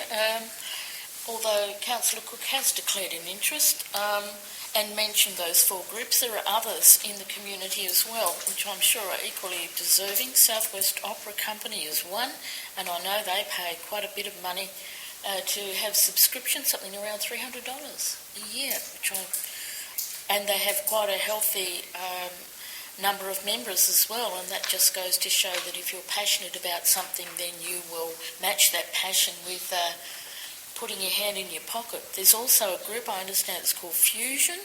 They too have been overseas in the last 12 months, and there's the Southwest Wind and Jazz Orchestra as well as the Southwest Philharmonic.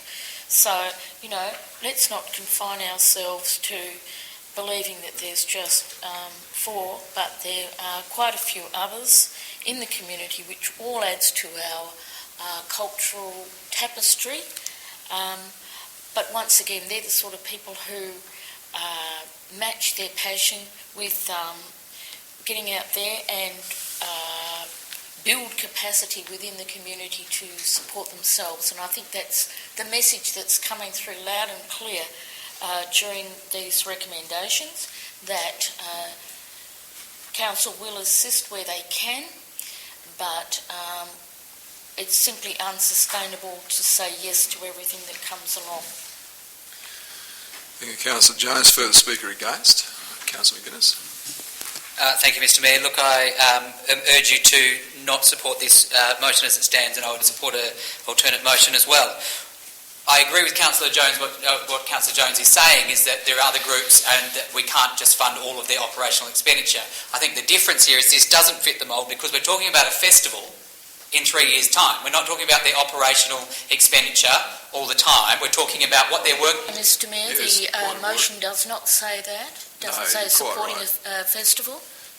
So, you're quite right, Councillor Jones. There's no mention of funding for a festival. It's just 3 years funding. The alternative is for 3 years funding. But there's no mention of a festival, Councillor McGuinness. So carry on with that adjustment. We don't have the funding application here. I know from personal experience that they've come to speak to me about that's what it is. So perhaps we need to get further clarification to ensure that's what it is.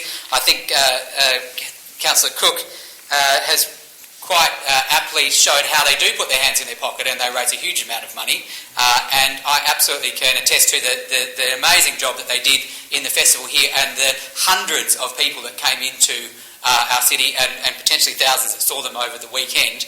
And I think that as a council we need to support groups that show this level of autonomy. They're getting on and doing something great for our city. We can't do it through the current funding round. And so I'm really interested to hear how we can. You say we could seek an amendment, and I'd like to explore that more, so that maybe we do need to put them back through the event funding round in future, but however the guidelines don't currently allow for a group that is planning for an event or for a festival that is in 3 years' time, and these significant events take time and money and planning to get there, and the benefits for our city are huge, outweigh the small costs that they're asking for.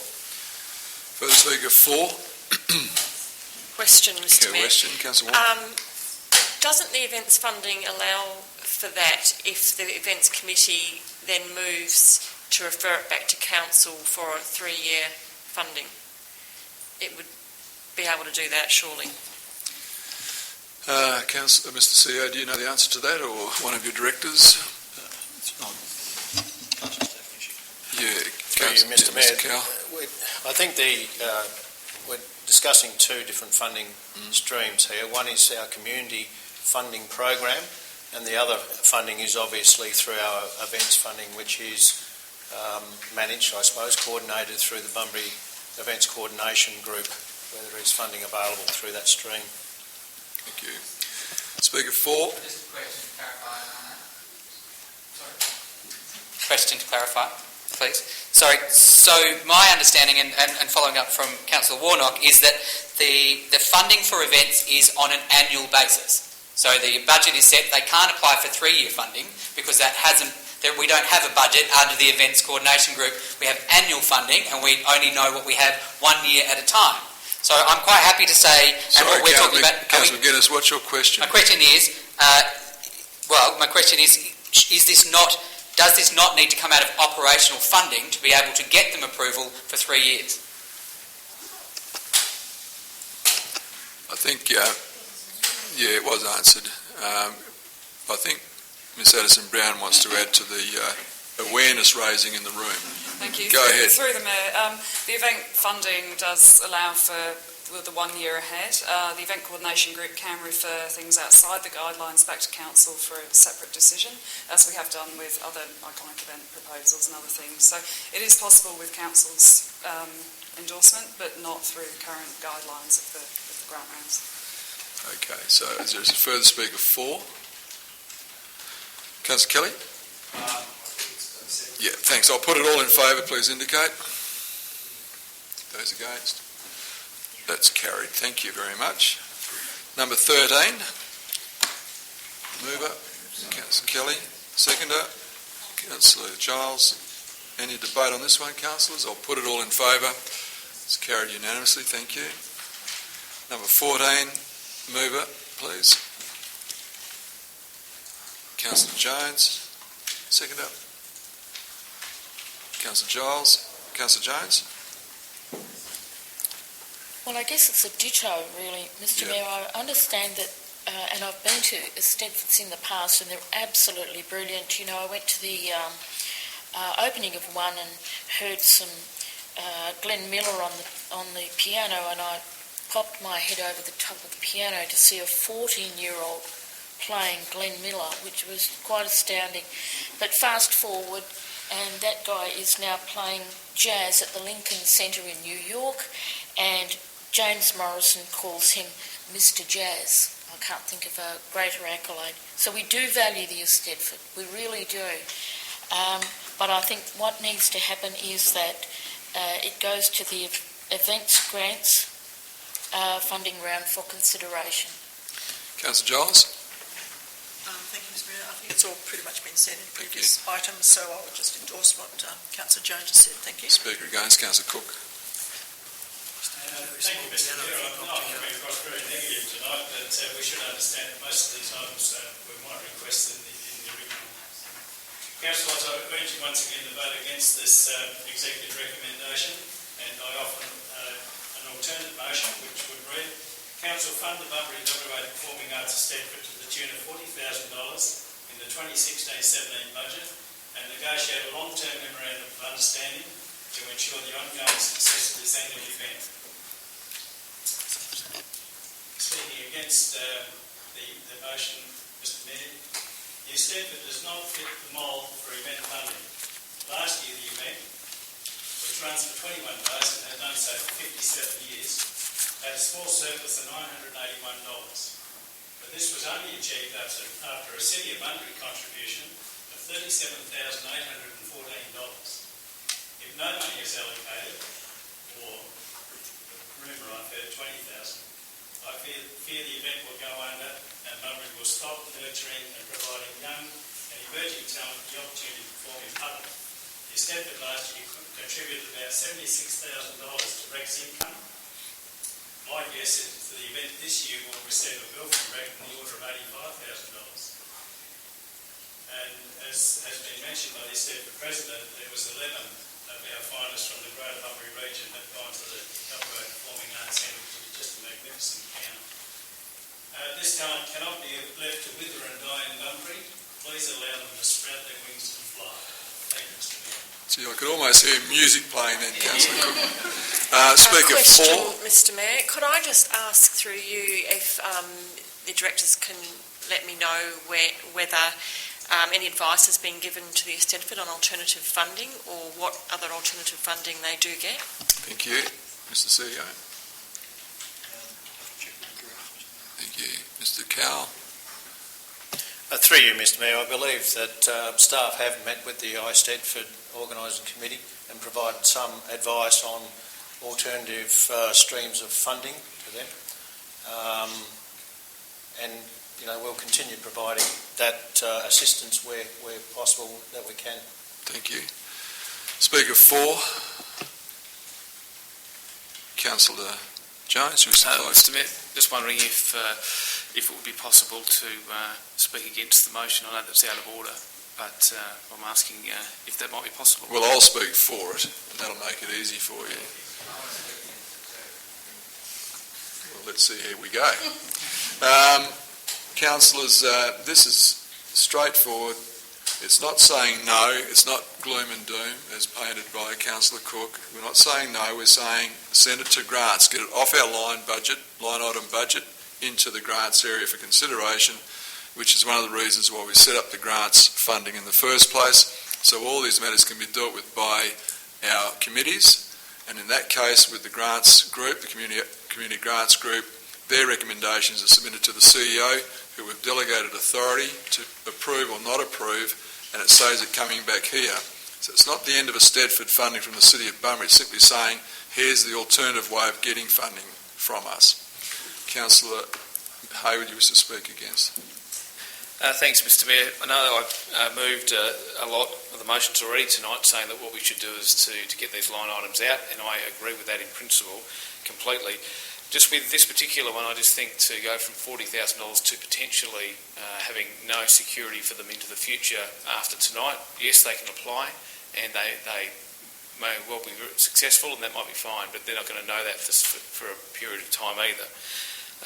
My view is that there should be an alternative, not as generous perhaps as Councillor Cook's, but that we should perhaps hold on to funding for 1 year as we did with the chaplaincy people, and say to them after that they'll have to go through that grants funding process.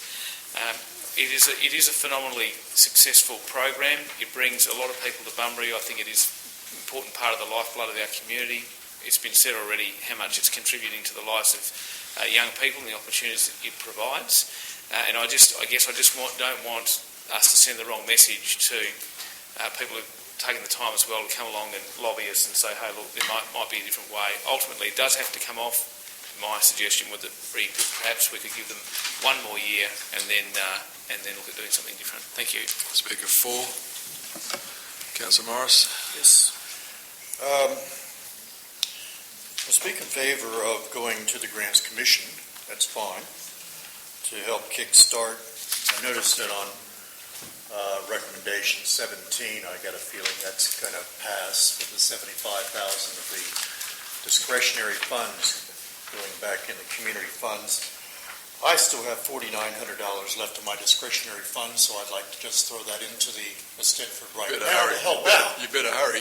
Okay, so Stephanie, if you can put my $4,900 into the Stedford, that way it helps out a little bit right from the start, that we can go then to the Grants Commission for the rest of it. I think we know what Councillor Morris is referring to when he says the Grants Commission. They've left. They've gone. They knew you were going to do. Further speaker against, Councillor McGuinness. Thank you, Mr. Mayor. Look, I also agree that we need to streamline the process for events funding, but there are groups that do not fit the mould, and this is one of them. 7,000 people attended, we went through this, but I want to quickly say there were 7,000 people attended the Stedford at Breck last year and 5,000 participants. This is a hugely successful organisation that runs on the smell of an oily rag, and they cannot plan for the future unless they have security in their funding. So I urge you to vote this down because I really feel that we need to find a way. I think we need to find a way to perhaps facilitate some multi-year funding agreements through the event funding so that some of these groups that need to plan ahead can do so. But until that point, I ask you to please vote against this motion so that we can ensure some certainty for funding for the Stedford over future years. Thank you. Further speaker 4, Councillor Warnock. Yes, I do support the executive recommendation, but everyone is piling all this back onto the events committee, and we've just voted to only give them $250,000 and not top it up. So this is all very well, but what I'd like to do is say that that's $40,000 out of $250,000 that you're asking us to put into the Stedford. So what I'd like to see in a couple of recommendations' time is that we get rid of the discretionary funds and put it back into the events funding round so we can pay for some of these things that are being put back on the events committee, because it's an excruciatingly hard decision sitting there assessing these grants, and we have to give people a fraction of what they're asking for. So yes, we will consider this as part of the events coordination group, but we will not be able to give it $40,000 because there are so many others that are vying for that money, and we have to be fair and equitable in the way we divide that. So just for your consideration, thank you. Thank you. Speaker against, Councillor Jones. Do you wish to close? Or put it all in favour, please indicate. Those against? That is carried 5-all. I'm using my vote to carry it. So, we move on to 15. Someone prepared to move that? Happy to Thank you, Councillor Hayward. Seconder, Councillor Jones. Any debate on this one? I'll put it all in favour. Sorry, Councillor Cook, did you want to? Yeah, well, go ahead, Councillor. Thank you, Mr. Mayor. Councillors, I urge you to vote against the recommendation before you and vote for my alternate motion, which I propose, that Council fund the installation of a tree shrub-lined avenue along Chewett Street between Proper John and Francis Street, worth about $5,000 in the 2016-17 budget. This item has been requested before to help mitigate spending and hooning alongside Big Swamp in Chewett Street. Personally, I'd like to see the road dug up between Proper John and Francis, but that's unlikely to happen. Therefore, I'm seeking support for the community by narrowing the appearance of the street to slow drivers down. It's well known that if there's a wide vista, people do speed and hoon. So, councillors, I urge you to vote this down and support my alternate recommendation. Thank you, Mr. Mayor. Thank you, Councillor Cook. Speaker 4. Councillor Hayward, do you wish to close? I'll put it all in favour. Those against? That's one that's carried. Number 16. Someone prepared to move that? Councillor Hayward, seconder. Councillor McGuinness. Likely to be any debate? I'll put it all in favour. Those against? It's carried unanimously. Number 17. Someone prepared to move that? Councillor Jones. Councillor McGrail. Councillor Jones.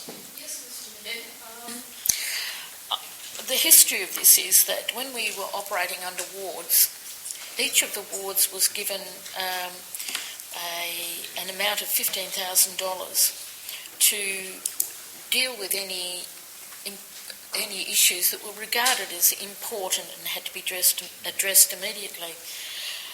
What has happened subsequently with the fact that we don't have wards anymore, the funding mysteriously became discretionary funding of $5,000 for each of the councillors.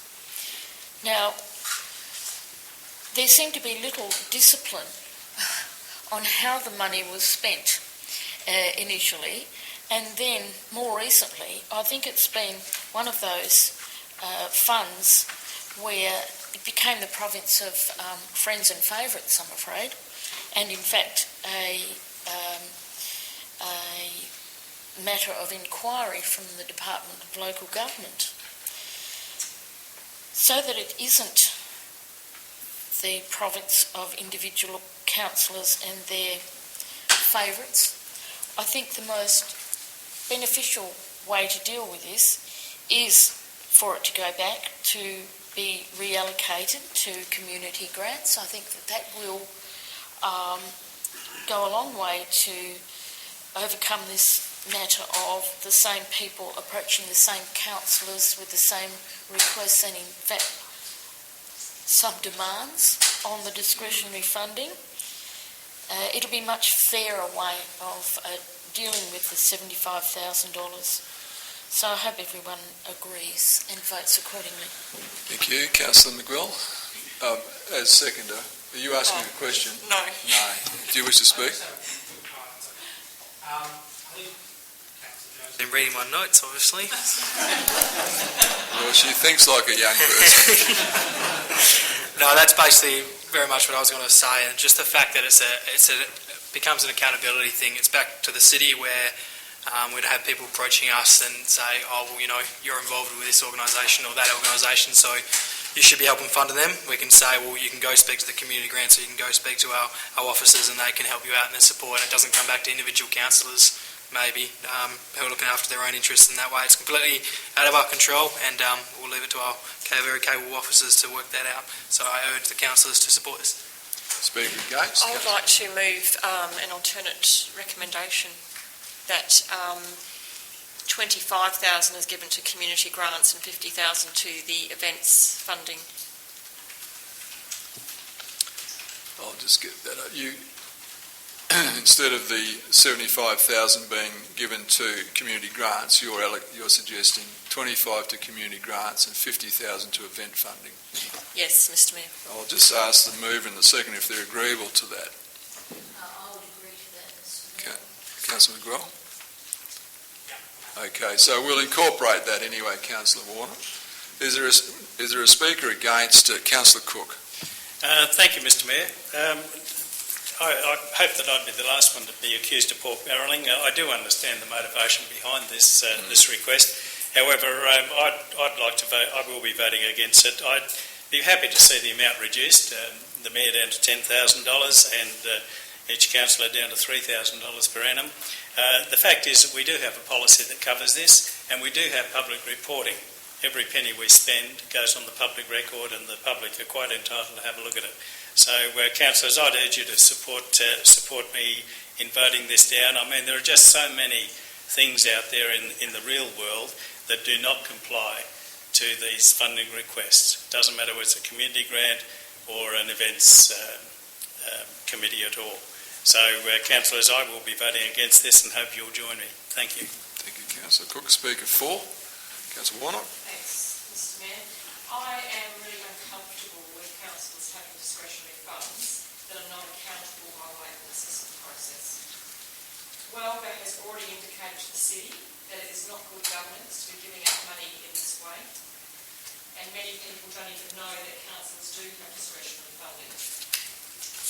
So what we have here is a system that is not a level playing field, it's not advertised, and not everyone knows that they can apply for it. So those who do apply send an email or a letter to a councillor, and then the councillor makes a decision. It's not a fair process. So we have 3 grant rounds that are fully accountable, and we've worked really hard on the criteria and on the accountability, so they are now in line with best practice across Australia. And I know because I've done a lot of it on the BECG. So it's got an acquittal process, it's got a criteria process, it's a level playing field, and ratepayers can be confident that a proper process and good governance is being applied with these funds. So I'd ask the councillors.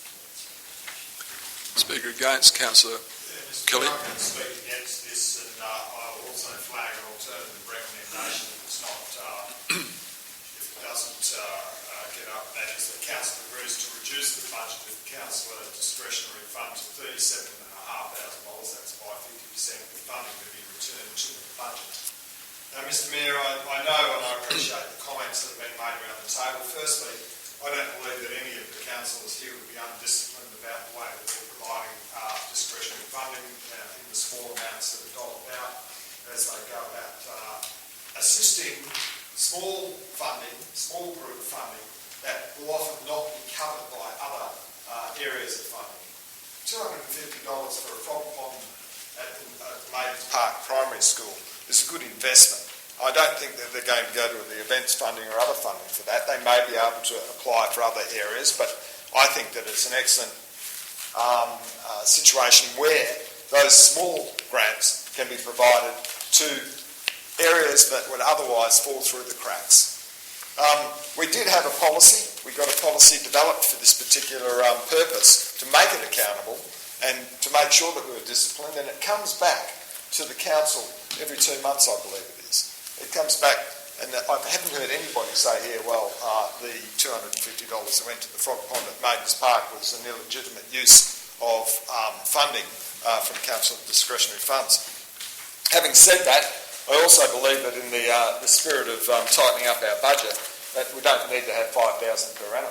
I think there is a niche, a definite niche, for council discretionary funding for those small grants that generally don't get a Guernsey anywhere else. And indeed, for somebody to put a case up for $250 or $500, I don't think that there's those small grants around. And I think that it's a worthwhile process where a constituent, a ratepayer, or somebody who's going to benefit from the discretionary funding can come to a councillor or councillors and say, look, we've got this small process, T-shirts for the school band, or a contribution towards the instruments that they play, or whatever the case may be. This is not gazillions of dollars being handed out in brown paper bags, never has been. It's accountable, and I believe that it forms or provides a function and a service to an area that, if it is not available, just creates a vacuum for those very, very small players, the little people who don't get a Guernsey in the bigger picture. So in the interests of budget responsibility and in the interest of looking after the small people out there, I believe that we can do both. My alternative motion, if this one is voted down, I ask you to vote it down, will continue to provide some small discretionary fund out there, at the same time achieve some budget responsibility. So I urge councillors to vote against the executive recommendation as amended, and foreshadow that I'll put the alternative motion if that indeed goes down. Thank you, Mr. Mayor. Thank you. Speaker 4, Councillor Morris. I always feel a bit uneasy when an individual comes and asks for discretionary funds, because you're actually making it advantageous for an individual. If a group or an organisation that has benefit for the entire community asks for funds, that's when I feel like I'm more than able to donate money in relation to a discretionary fund. But I'd rather not do it at all. I'd rather it go through the democracy of a council and going through a budget in which everyone has a say about saying if they will spend it for this or for that. Because we're the guardians of the ratepayers' money. And I think that we should be very, very careful as to how we dole out that money. Over the first year I was in council last term, I didn't spend any of my discretionary funds, not a dollar. The second, third, and fourth year, I gave $5,000 each year for the coronary and cancer units within St. John and Regional Hospital. And this year, basically, it was the Stedford, where they looked like they were going to need some help. But those are community-based organizations, if you like, that support a great deal of people. And that's where I feel uncomfortable of having that discretionary fund going to those individuals. And that's why I'll be supporting this motion of eliminating the discretionary fund. Further speaker against? Councillor Hayward. I'll be speaking against. I support Councillor Kelly's alternative recommendation. I'm happy to see a reduction. I think that there are times when needs arise and they're not easily met. I can give you an example of one where I used discretionary funds. We had a public meeting and there was no budget to feed people. It was our meeting and it came out of my discretionary funds. So that was a simple fix to a bit of a problem right there and then on the spot, in terms of what we needed to be able to achieve. It wasn't a lot of money, but the point of the matter is that it was available. And I think that if there was no money available, we all know how difficult it is to get things moving at times. And other times I've contributed money to the Progress Association and others to get them rolling and get them started. And there's good outcomes from those. And some of those times, the community's not sophisticated enough to be able to go and apply for a grant funding. And I think that you need to back your people and you need to believe in the people who've been elected. And as Councillor Cook pointed out, every cent that's spent is published. There's no sneaking around money in paper bags, as somebody said. There's none of that goes on. It's all clear, everybody's accountable and people know what happens with the money. I think you just need to back yourselves, and I think we need to back ourselves in terms of elected members. It is a privilege, no doubt, to be able to have these discretionary funds, but I have no problems with us having them. I support a reduction, but I think we ought to maintain them. Thank you. Further speaker for? I'll speak for. Councillors, I agree with everything that's been said, basically, and I agree we need to provide money for the frog pond. I have difficulty funding fashion parades and things like that. But it comes back to why we're here, and that is to make decisions on behalf of our community in a transparent and fully accountable way. And the points that Councillor Warnock raises are very valid, as have other points that have been discussed on this particular item. We have the opportunity, and the CEO just slipped me a note, we have the opportunity at council level to introduce a small grant scheme with a limit on the amount of money that the CEO can approve without coming here.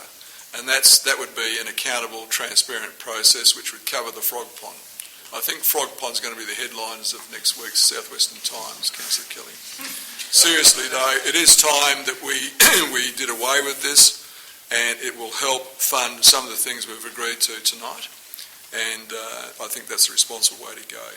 Further speaker against? Question.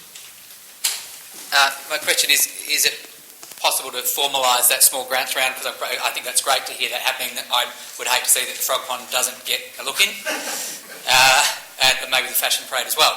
But how do we do that? Do we formalise it? Do we need to do that as part of this motion, or are we able to just? We will do it through an agenda item. Yes. The CEO can prepare that for us, not tonight. Great. And that way we can see what criteria would apply and have a good discussion around that, Councillor Guinness. Perfect. Thank you. Further speaker against? Councillor Jones. Thanks, Mr Mayor. Councillor Warnock is absolutely right. This is all about good governance. It's about sustainability and building community capacity, because if you can come to the council with your hand out and get $100, then you're not using your capacity to raise money by other means. There's a group of kids at the Catholic College and they fund their way to